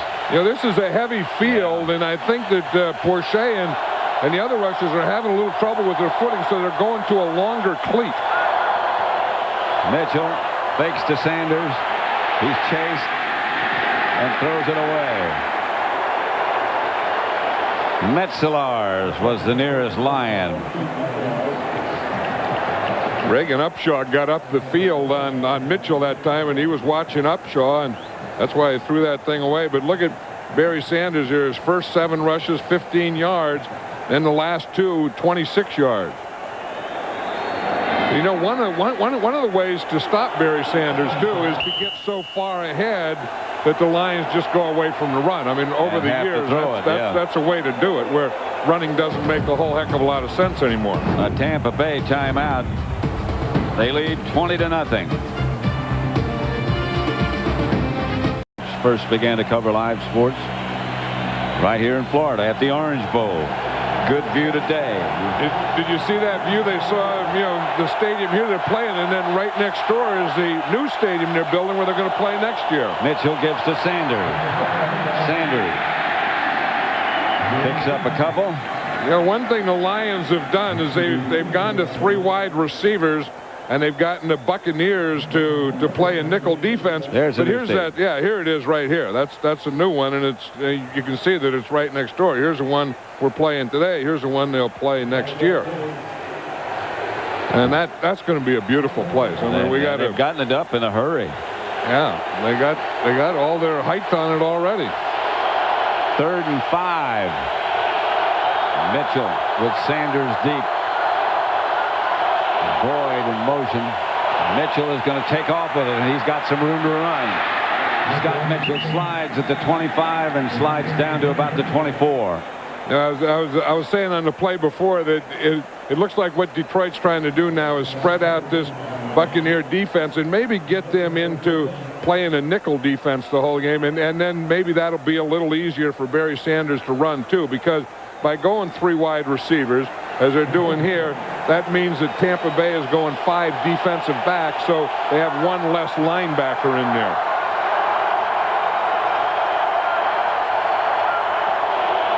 On first down, the blitz coming, and Mitchell fires in time for Johnny Morton. Good throw. Buccaneers blitzing from his blind side. This game summary brought to you by Budweiser. Total yards, Detroit 108, Tampa Bay 246. The time of possession heavily weighed in Tampa Bay's direction, 23-32 to 12-50. The winner plays at Green Bay next Sunday. 1st and 10, Detroit at the Tampa Bay 15. Mitchell to David Sloan, and Sloan gets to the 5. It'll be 1st and goal from there. Looked like Sloan had hurt his shoulder. Remember, he was down there for a while. We saw him blocking, and then he just bent over, and then he went out for a play or two. And he came back in, and you watch Scott Mitchell here. He's looking for Sloan all the way. Sloan just steps in front and picks that thing right out of the air. 2nd and 1.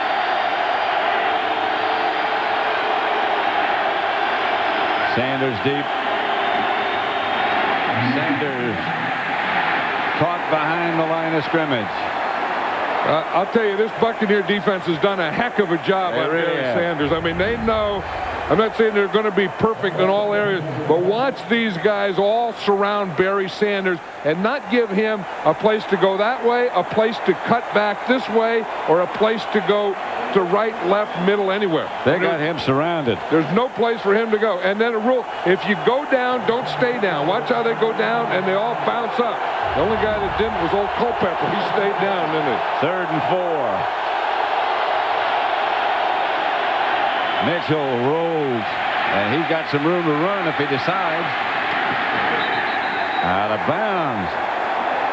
Oh, he didn't go. He didn't go for the 1st down on that, and the marker is right there. I think in a situation like this, you have to go all out on every situation. Here it is, Herman Moore. He's trying to hit Herman Moore.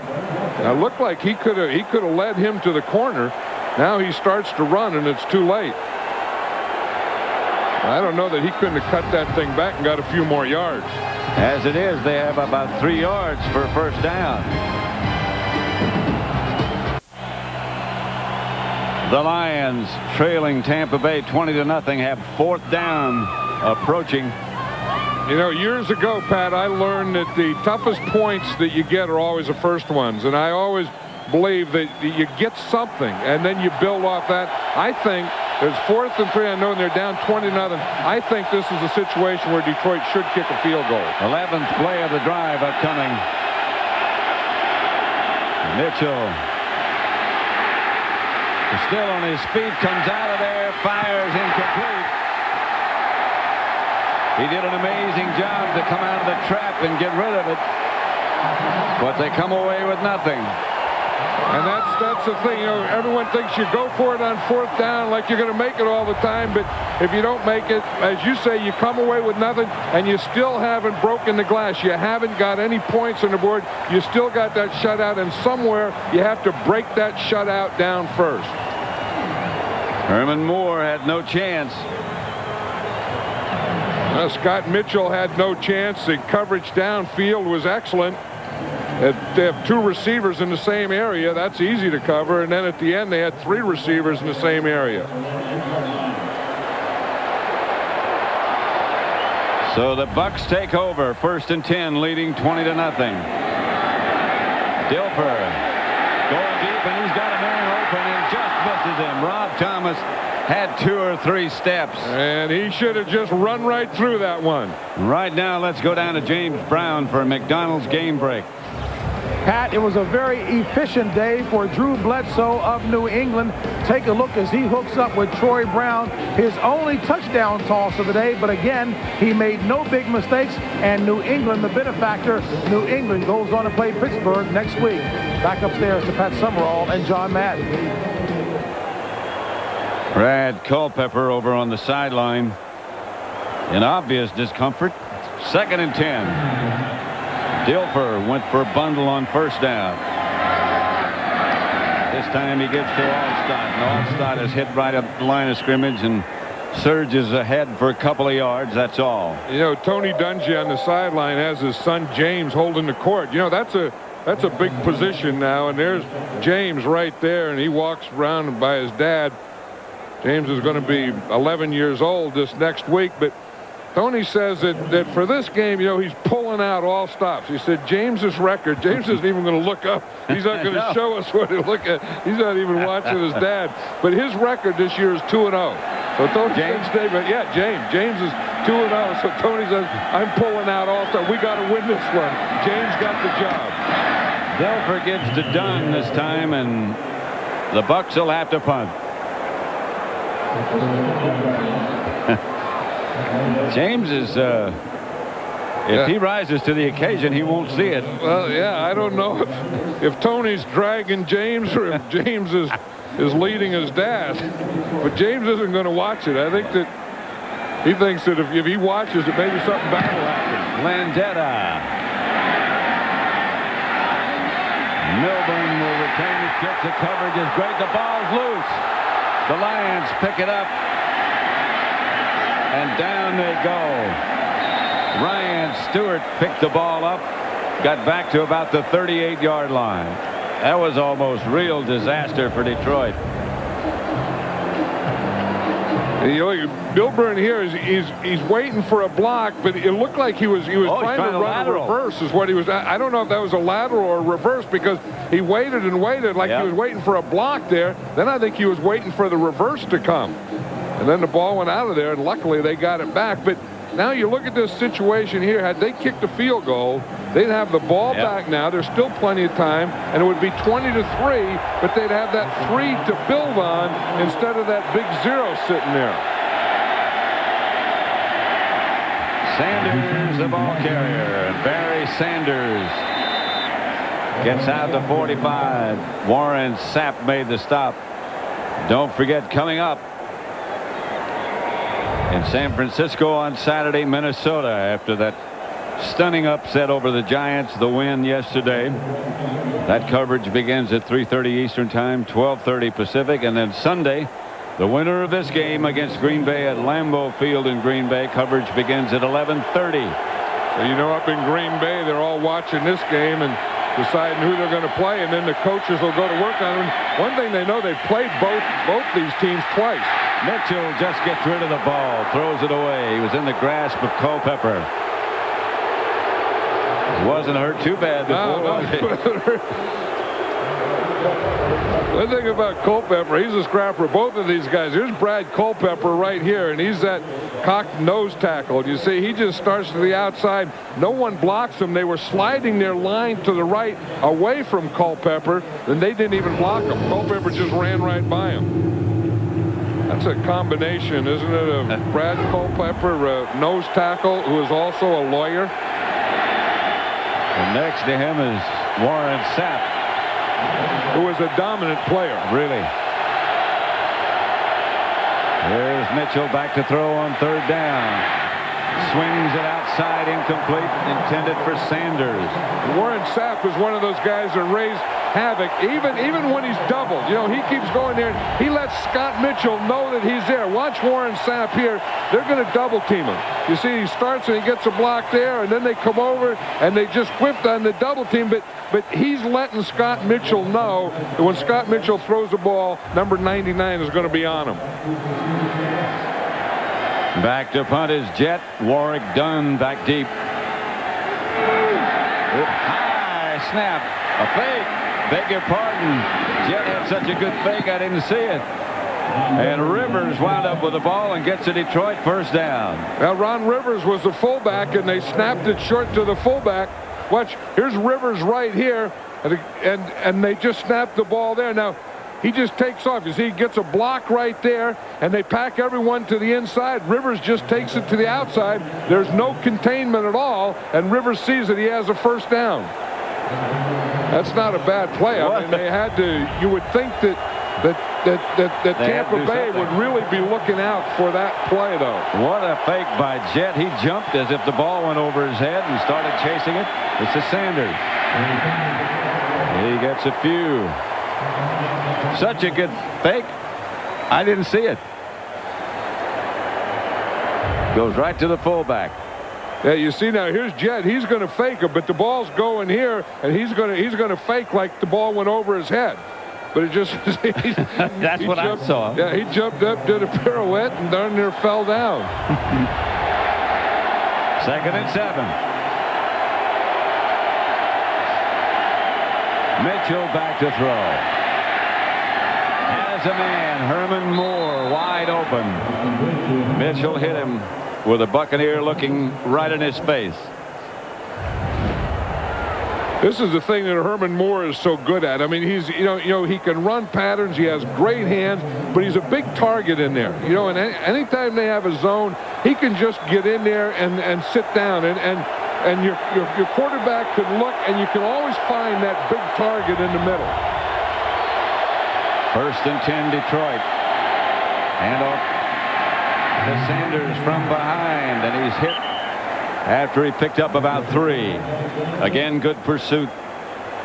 And the other thing that Herman Moore is good at is in this area here. Once you get in the red zone, which is inside the 20-yard line, of just throwing that ball up in the end zone and let him do a jump ball. 2nd and 7. Line of scrimmage about the 17. Sanders again. And Sanders cut down. Good tackle. Derek Brooks. This is great defense by the Buccaneers. They've had him surrounded all day, but I think they got a pretty good feel today. This is not a Barry Sanders running field. But look at this defense, how they just surround him, and they maintain their lanes. They stay. The thing that they said they wanted to do was always the first guy take a shot at his outside leg. Then if you miss, at least you funnel him back to the inside. 3rd and 6. Moore comes in motion. Mitchell back to throw. Mitchell's going to take off, and he won't get anywhere near the first down. Down to about the 15. It'll bring up 4th and about 4. And I would say the same thing here. They have to kick a field goal. I mean, you gotta break that 0. You have to break it. And I mean, had they done it, it would be 20-3. And then they kick another one, it's 20-6. But at least they're scoring points. Mitchell went head first on that one. We know that he had bad ribs. He didn't practice 2 weeks ago the whole week. This past week he practiced, and he said he felt pretty good, but it looks like they're checking that area again, Pat, where he had it was torn rib cartilage is what it was. Frank Reich is the backup quarterback for Detroit. But he's going to get it right at the end. You see, he's running. He's not going to slide. Now, if he slides, he's protected. If he runs head first, they can hit him. And Culpepper does. Yep, Culpepper does, and that Porter, I looks think, where he got it. But I mean, it looks like maybe that knee right there, Brad Culpepper, is where he got it. Like I said, it was the ribs had really been bothering him a couple weeks ago, and he said they felt pretty good this week. He didn't have a shot or anything. Right, but he was back to normal. 20-0.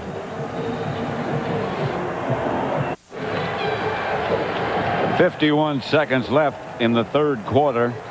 Tampa Bay Buccaneers 20. Detroit Lions nothing. And Detroit is going to kick the field goal here in this situation. They have Jason Hansen is in there now. Scott Mitchell still down as Coach Bobby Ross looks on. There's Jason Hansen. He has quite a stance. He goes through a ritual, and then he kind of arches his back in his stance before he approaches the ball. One black shoe, one white shoe. Yeah, but watch this deal. See, he'll go through it. You see how he gets and puts both feet out? I mean both hands out. That's the stance that he gets in. Both, and then puts his back. What is that for? What do you think that? What do you think? I have. You used to be a kicker. Yeah, but did you ever get into that look? No. I wore the same color shoes. Playoff picture: Minnesota beat the Giants. That's the NFC, of course. Detroit and Tampa Bay playing right now, and the winner goes to Green Bay. Starts at 11:30 next Sunday. Yeah, congratulations to the Minnesota Vikings. And the playoff picture in the AFC, all clear. New England, Pittsburgh, and Denver goes to Kansas City. Congratulations to New England and Denver winning their games. Next Sunday, how far will a man go to get a... Scott Mitchell still down. As you pointed out, he had bad ribs. The week before last, he didn't work at all. And that was a week that they kept giving him shots. In fact, they gave a shot in that area of the rib cartilage. He went to a specialist at a hospital, thoracic surgeon. And he said when they gave him the shot in the ribs, he passed out. Going to feed him some orange juice and crackers. But he said this week he didn't have any shots in that area. There's Pete Metzelaar looking on. He has already announced that this will be his last year as a player in the NFL. Some great years in Buffalo for Pete Metzelaar. Glory days on the roads in the cold rain day. Everybody's getting ready for Judgment Day. San Francisco's gonna make the stand. Who's gonna make it to the promised land? Who'll survive? Who'll save the day? Anything can happen when the best come to play. There's on Fox, oh glory day. The NFC Divisional Playoffs coverage begins this Saturday at 3:30 Eastern, 12:30 Pacific. 20-0, Tampa Bay leading. Pat Summerall with John Madden. 51 seconds left in the third quarter. Scott Mitchell is still down. Yeah, there's Bobby Ross out looking. This, hard to say when it happened or how it happened. He had bad ribs going in. And we know that the quarterback is protected if he goes feet first. But when he goes head first, there's no protection. In other words, if he would have given up and gone feet first, then they can't touch him. It looked like he tried to get up. Yeah. Watch this, Pat. He starts like he's going to take that first step to get up. Then the umpire comes over there and starts waving that timeout. And then Scott Mitchell goes back down again, sitting on his foot, and all of a sudden backwards.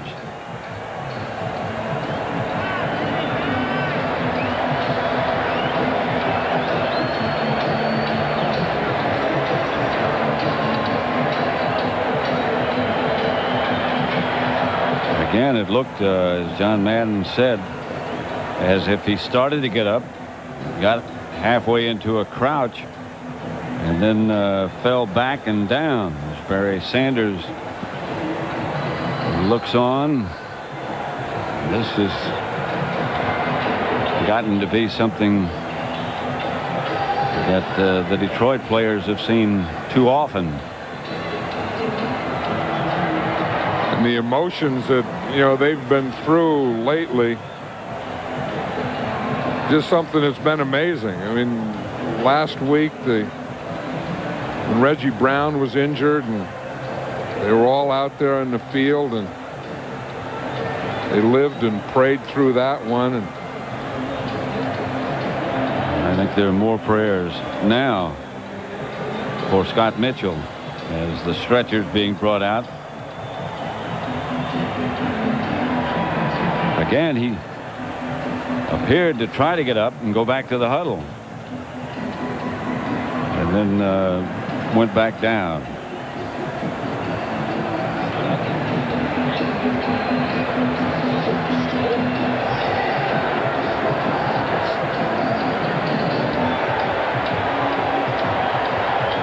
$20 to nothing.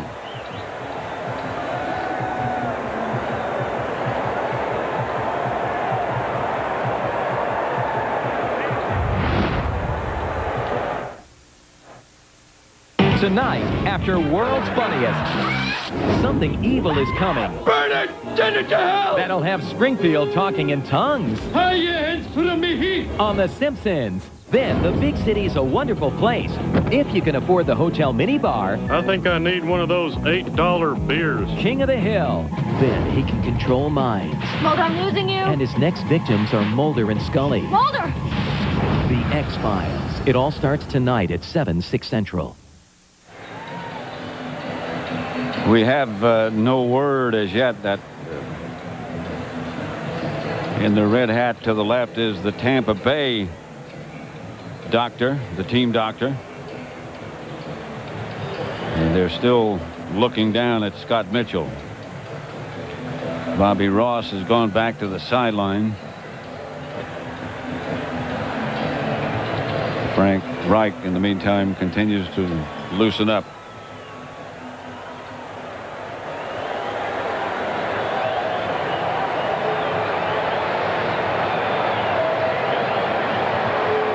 You know what's going through these players' minds. If you've been there, you start off and it's a game, and and everyone's into the game, and and how big the game is, and then when a player's injured, no one wants to see that, and then you realize that that the game and playing and all those things are secondary. That right now it's how Scott Mitchell's the most important thing on everyone's mind.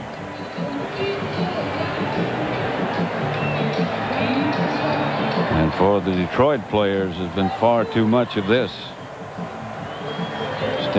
Sitting and standing and looking and waiting.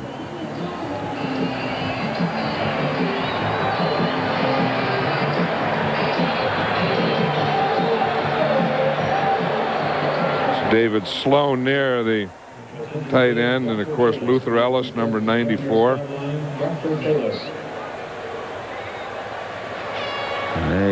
Perhaps you can see they've gotten Scott Mitchell on the board. And now it looks like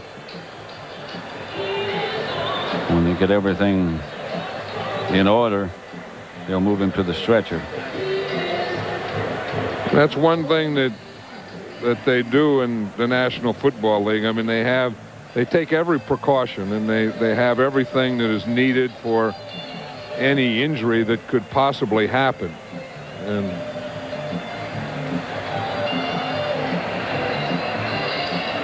you can see that that everything that they're doing now is with caution and precaution. And no haste. No, you don't need haste. You don't have to hurry. You just do everything the right way.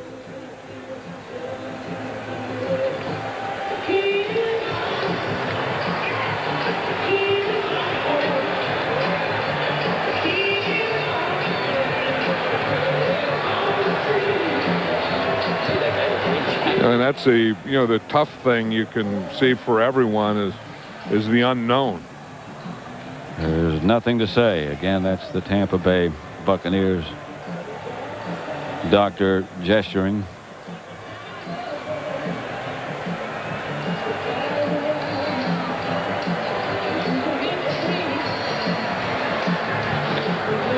Tony Dungy, who's done such an outstanding job with the Buccaneers. Tony Dungy was saying that last week when Reggie Brown was injured that that he and his team did what everyone else did. You just prayed that everything is okay.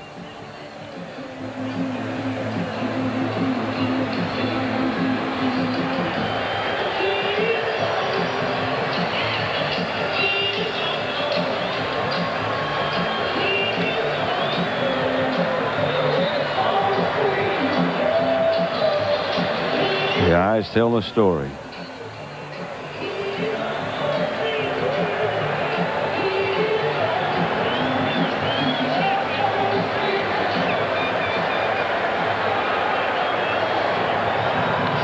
As soon as we know, you'll know.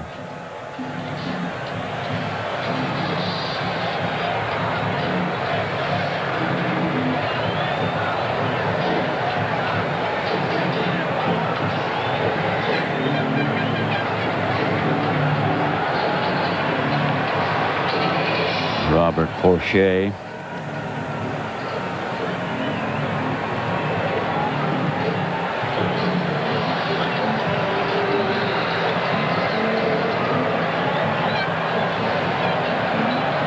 It's Kevin Glover there, number 53, who has been with the Lions for 13 years, and he's been through a lot of these. Yes, he has. You think of the Mike Utley. Think of the Reggie Brown, Harry Cullen. Yeah.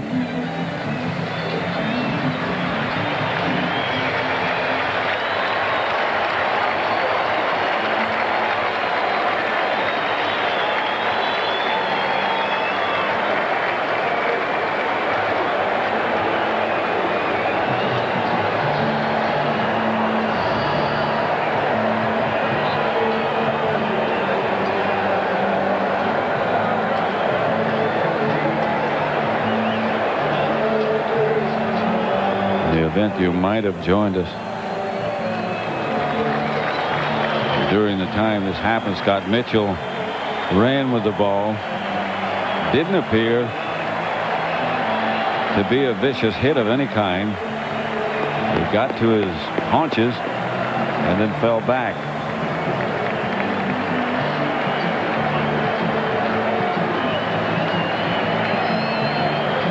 Mitchell is 6'6". And his head stabilized. And we had talked earlier about how he had rib injury. I thought maybe that it was in the area of the ribs again, but that doesn't look like it was a rib area. No.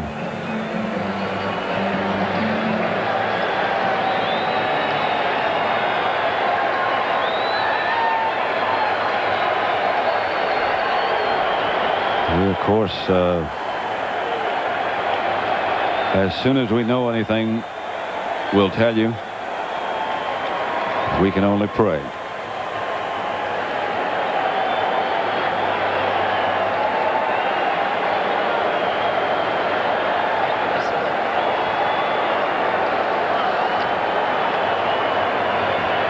Jason Hansen has had a long time to arch his back and loosen up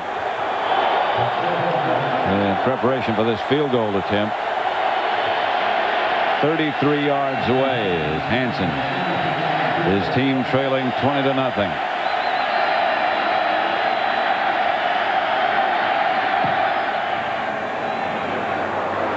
And the Lions are on the scoreboard.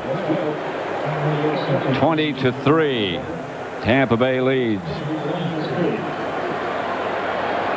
I think that was the important thing for Detroit, you know, to get that 0 off the scoreboard, to finally get it, and now go to work from there. Again, next Saturday, Minnesota against San Francisco in San Francisco. The coverage begins 3:30 Eastern Time, 12:30 Pacific. And then on Sunday, either Detroit or Tampa Bay against Green Bay. Coverage begins at 11:30 Eastern Time, 8:30 Pacific Time. That scoring drive by the Lions, 10 plays, 46 yards. They kept the ball 4 minutes and 19 seconds.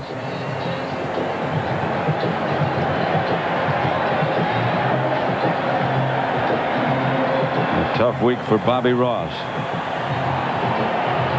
and all the Lion organization.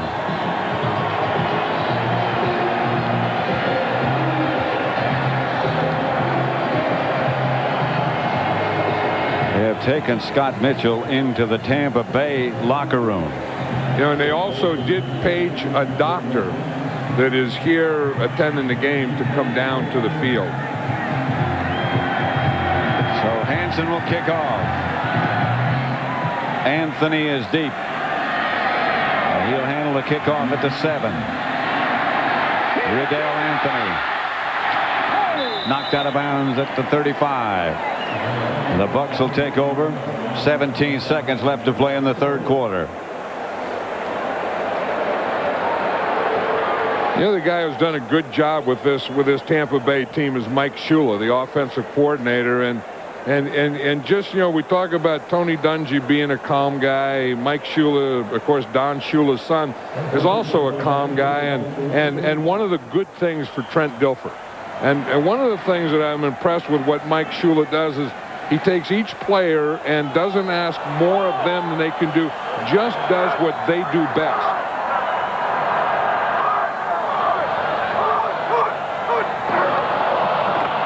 That's all set. Flag on the play as he picks up about 6 yards. I think that's going to be against Detroit, Pat. I think Trent Dilfer got him on that hard count. I think you're right. It was Luther Ellis again. I think, you know, he's up there ready to go all the time. Trent Dilfer's doing a good job of mixing up the count and then mixing up his cadence. Offside on the defense, number 95. Mike Carey, the referee. 5 yards to go. Wells was the Lion offside. Tampa Bay coaches upstairs, and we are a long way from the field.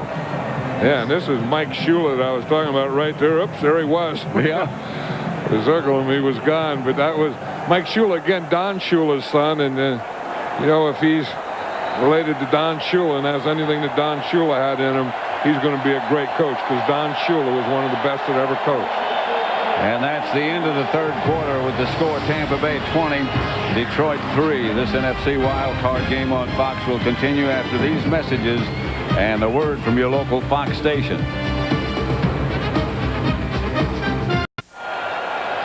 $74,000 plus on hand. Tampa Bay Buccaneers lead 20-3. And they have the ball. 1st and 5. Allstott hit behind the line of scrimmage, struggles to get back.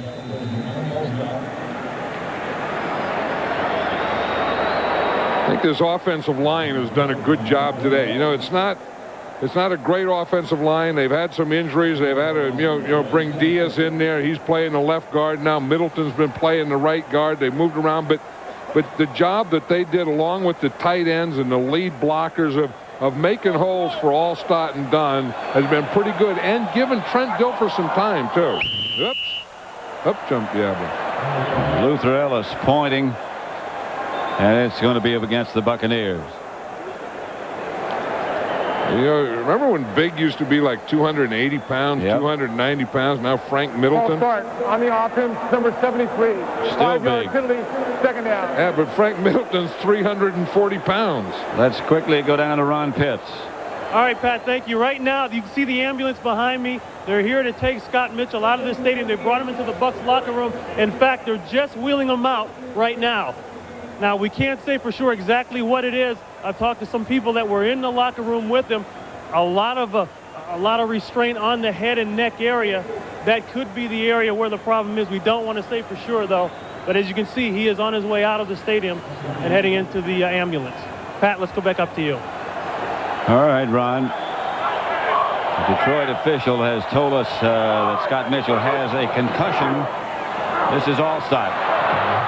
And Allstott hammers out to about the 44. Mitchell, we're told, is very groggy, has a concussion. And as you just heard from Ron Pitts, they've just taken him out of the locker room to the ambulance. You know, when you look at Mike Allstott there and you realize, you know, he's 6'1", 245 pounds, you would really think fullback. In fact, he made the Pro Bowl as a fullback, but he's really a running back. I mean, he really runs when he has the ball. He runs more like a tailback than a fullback. 3rd down. Dilfer back to throw. Wheels it outside, incomplete, intended for Anthony.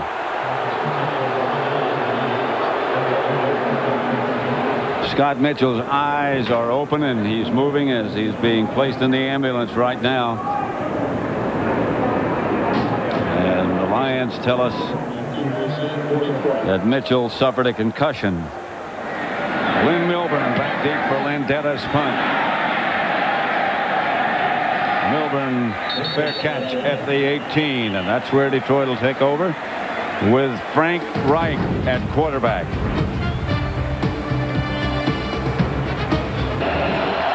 Detroit ball, 1st and 10 at their own 17. Frank Reich at quarterback. Barry Sanders deep. Tampa Bay leading 20-3. By Morton. 1st down. This seems to be working pretty well for Detroit is when they go to that 3 wide receivers. Outside the stadium, of course, the ambulance just departed. Let's go again to Ron Pitts. All right there, Pat. Yeah, Scott Mitchell just got into the ambulance. His eyes are open. He is conscious, and he was moving his hands, was moving his feet. So that's good news. That's all we have right now, and we'll update you when we know more. Back up to you, Pat.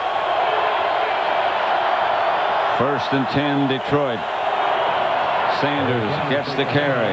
Chased backwards and dragged down by Derek Brooks. That's the thing. The Lions can go 3 wide receivers, and what that does, that brings in 5 defensive backs for the Buccaneers, and it takes out a linebacker. But the 2 linebackers that stay in there, Brooks and Nickerson, are pretty good. I mean, you know, they have good speed, and they can run as fast as any back. So you get a little plus there. when you only have the 2 linebackers you see right here as compared to the 3. But those 2 run pretty well. They can stay with most tight ends. Sanders. Hit hard by Lynch. That's the one that Lynch was trying to get. John Lynch talked about that. He said he wanted to get a funnel shot on Barry Sanders, and a funnel shot is when they funnel them right into you. When you have a guy at the end on his right and on his left, right there, and you can come right up the middle. That is a perfect funnel shot. And Sanders changed directions in a hurry. And you don't see Barry Sanders get a lot of those. No. But watch John Lynch. I mean, he got it square and really unloaded on Barry Sanders. 3rd and 5. You can play a whole career and not get one of those. Not a square shot like that. Right back to throw it. Rush is good, but Morton comes up with a catch and gets across midfield into Buccaneer territory, stopped by Mincy. Frank Reich stood in there, and then you're going to see Johnny Morton again against a zone. You just find a hole in the zone, and he finds it right there. Frank Reich just stands up there and watches him, throws it right in the middle. Watch him stand up there and throw that ball. I mean, he stepped right into that thing. But Johnny Morton did a nice job against the zone. You don't run away from a zone. You find holes in zones. You run away from man coverage and in a hole of a zone. 1st and 10 at the Tampa Bay 45. Again, right to Sanders. Sanders out of bounds inside the 30.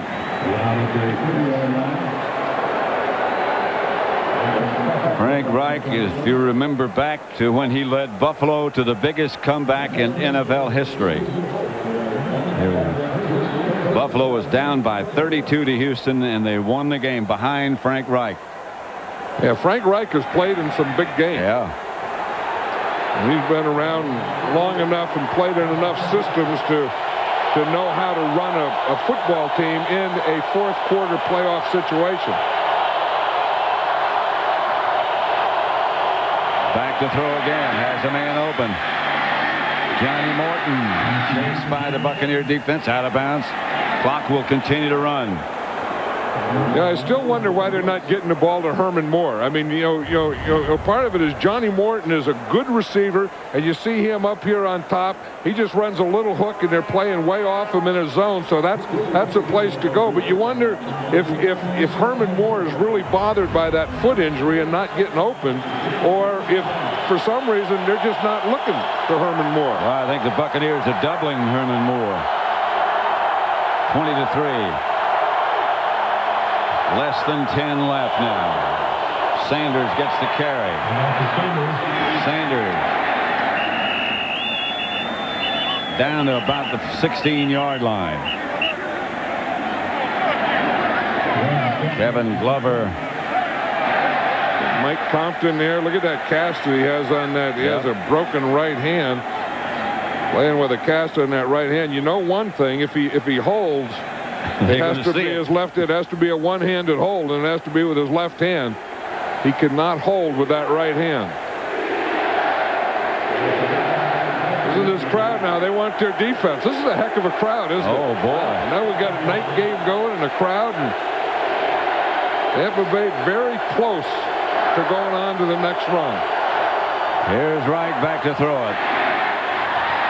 Moore makes the catch and gets to the 1, maybe the 2. Lynch came up to make the hit. You're just wondering when they were going to get the ball to Herman Moore. It seems like they've kind of ignored him most of the game. And again, you see he's out here and Rufus Porter out there, and they're just playing zone, so he just has to run against zone. He works against linebackers. You get on one side, that's that old Jerry Rice pattern where you just run against linebackers. You run that crossing pattern, and you go on either side of them or run away from them. 1st and goal at the 1. Buddell.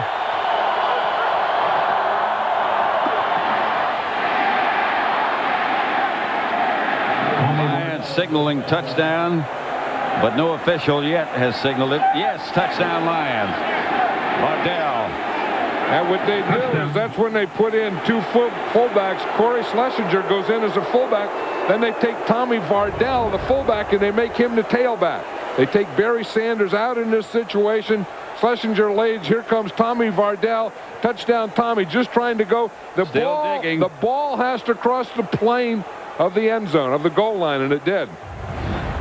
Vardell just kept digging and got it into the end zone. We've been watching Mike Alstott dig all day, and that time it was Tommy Vardell digging. For the extra point. That would make it 20-10. 9 plays, 82 yards they went. The extra point sails through. He hooked it left, but it was still good.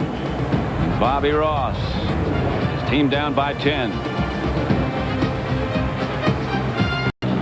And there have been some spectacular shots. There's one of the field right there, and you can look and see that the middle of the field is really newly sodded. Yeah. That was a brand new field last week. And I think it's held up well, but I also think it's a heavy field. This is not. You can see all the divots. Right. This is not what you'd call a fast track. Hanson to kick it off. Anthony is going to bring it out of the end zone. Flags all over the place flying as Rydell Anthony still on his feet. Still running is Anthony outside the 30, about the 33. Good return, but penalty markers down. Yeah, I bet that's going to be for naught. And we talked about the officiating crew, an all-star crew, not a crew that normally works together. During the return, illegal block in the back by the receiving team, number 25. Half the distance to the goal. First down. Melvin Johnson called for the illegal block. There's it right there.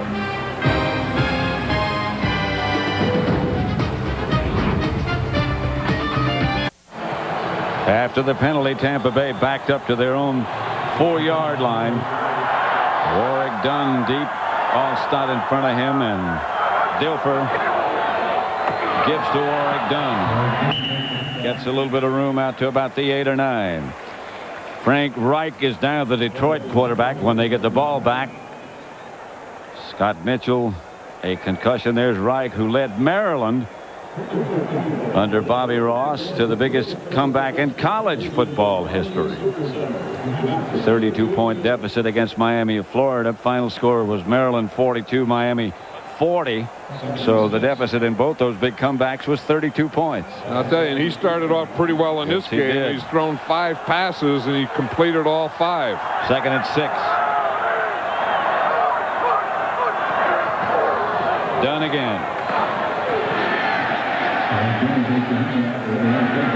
All right, now let's go down to James Brown for McDonald's game break. Pat, many folks are asking, is this Dan Marino's last hurrah?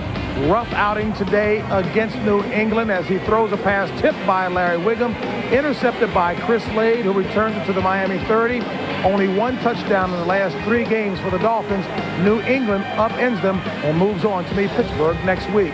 Back upstairs to Pat Summerall and John Madden. The Lions have taken a timeout, so they only have 1 left. And as you remarked before, John, this is a heavy field. As much as it's rained, it's in good shape.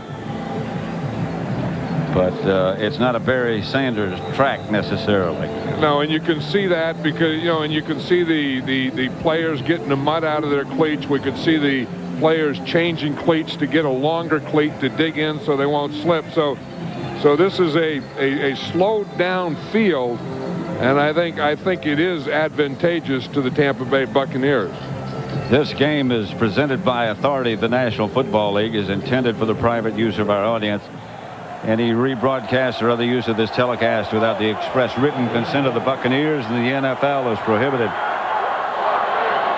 3rd and 5. Dilfer back to throw it. Does. Pass caught. That's Rob Thomas all the way to the Detroit 40. I was going to say this is a big 3rd down play for the Buccaneers. Dilfer got back. He had good protection. He found Rob Thomas, hit him for the first down, and then more and more and more. Watch him here. You see the good protection where he could step up. He just hits Rob Thomas. Rob Thomas just runs away from a couple of guys. 50-yard gain, Dilfer to Thomas. Who would have thought you're playing against the zone, you have a third down, it's a big third down play, you're trying to get a first down, and you end up with a 50-yard reception. You wind up at the Detroit 40. Allstott's the deep back. Sifting his way and picks up a yard, maybe. I don't know. You see that Copeland block? Yeah, Mark Carrier. You know, we talk about any time a running back is going to get a good long run, a wide receiver is going to make a good block. It was Horace Copeland trying to do something. You know, that's one thing about this NFC Central, that they have good blocking wide receivers. Maybe that's why they had 4 teams in the playoffs. Maybe so. Clock running now, just over 5 minutes left. 2nd and 9, 20-10. Tampa Bay leading Detroit.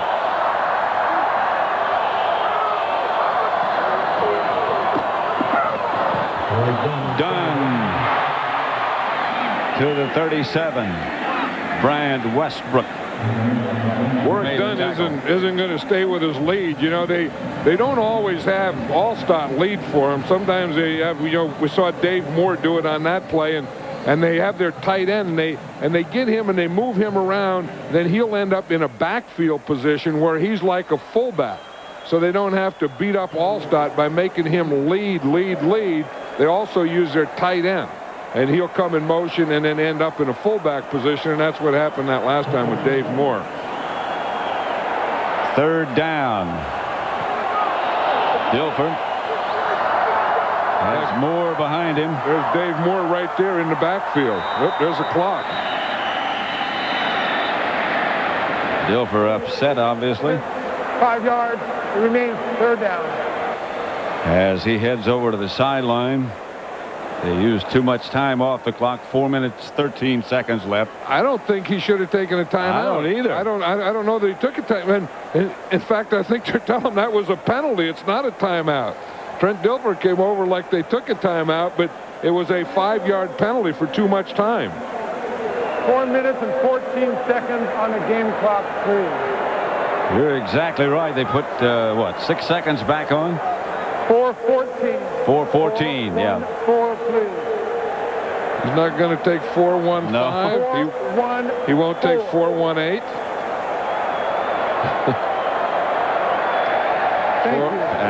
Thank you. 20-10 Tampa Bay. 4 minutes, 14 seconds left.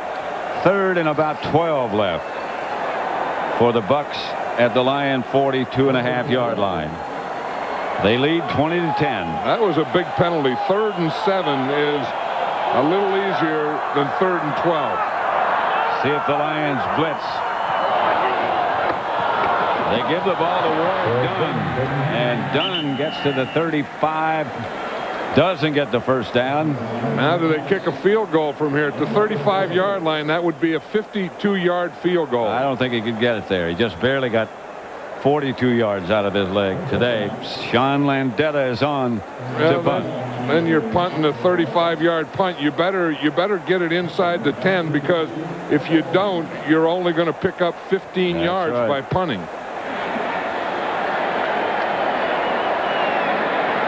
This is where you need the old coffin corner kick, remember? Yes. Landeta standing right at midfield. Every old timer you ever talk to always says, why don't they kick him to coffin corner anymore? Landeta kicks it, or hope to kick it straight up. And the Bucks get a good bounce, and they're going to down it at the 3. That's why they don't kick it to coffin corner. You kick it straight up, let it drop, down it on the 3. And the Lions, with their quarterback Frank Reich, have a long way to go, and 1 timeout left. And Frank Reich, the quarterback. Scott Mitchell suffered a concussion. Reich has replaced him and retreats into the end zone. Fires up the middle. Herman Moore made the catch. Now Frank Reich not only has to direct this team all the way the length of the field, but also with some urgency, because having 3 minutes left, he needs 2 scores. They only have 1 timeout left. The pass caught by Boyd. Less than 3 minutes following football coverage tonight. The world's funniest, except on the West Coast. That's on Fox tonight. And this is how you get Barry Sanders out of the game. He only has 65 yards to get 10 points ahead. Incomplete, dropped by Sloan. The Buccaneers, in the event you might have just joined us, led at one point 20-0 and had things completely under control. Scott Mitchell had the Lions on the move, and he suffered a concussion. Frank Reich replaced him. They kicked a field goal to make it 20-3, and then Reich took them down the field, completing 6 for 6 passes to get them to 20-10. They have 1 timeout left. They have the 2-minute warning left. Reich back to throw. The pressure takes him down. Ahanatu. Ahanatu, he went right by Larry Tharp. He's been kind of quiet on that pass rush all day, but he just took an outside shoulder and went right by him. 3rd and long. 3rd and 14. They're 2 out of 12 on 3rd down. Reich back to throw it. The pass is complete to Boyd, but they don't get the first down. It's 4th down, and the clock continues to run. I think with a 4th down, they ought to let it go to 2 minutes and go over and talk out, because you're only going to get 1 play here, and that's exactly what Frank Reich did. Go over, talk about it, get the perfect play. 4th down coming as we get the 2-minute warning.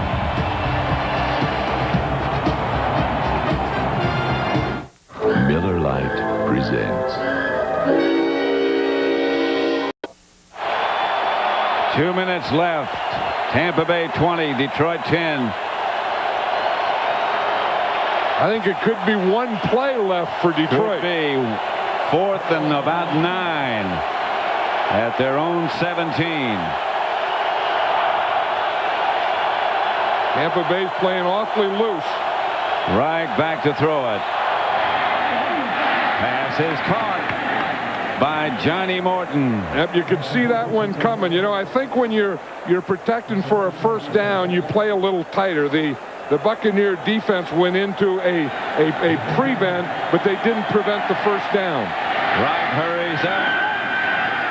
The pass is almost picked off by Lynch, who came over to knock it down. John Lynch is a heck of a football player. He's played a heck of a game today, both on the run. We remember some of the tackles he made against Barry Sanders, and on the pass. He's like a linebacker when you run the ball, and he's like a defensive back when you throw the ball. He is a tough guy. 1:36 left to play as Detroit breaks the huddle. 2nd and 10. At their own 36. They trail by 10. They have 1 timeout left.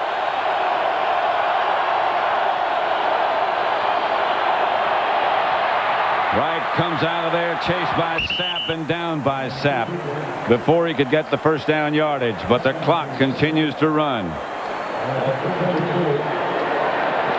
The Lions still do have 1 timeout.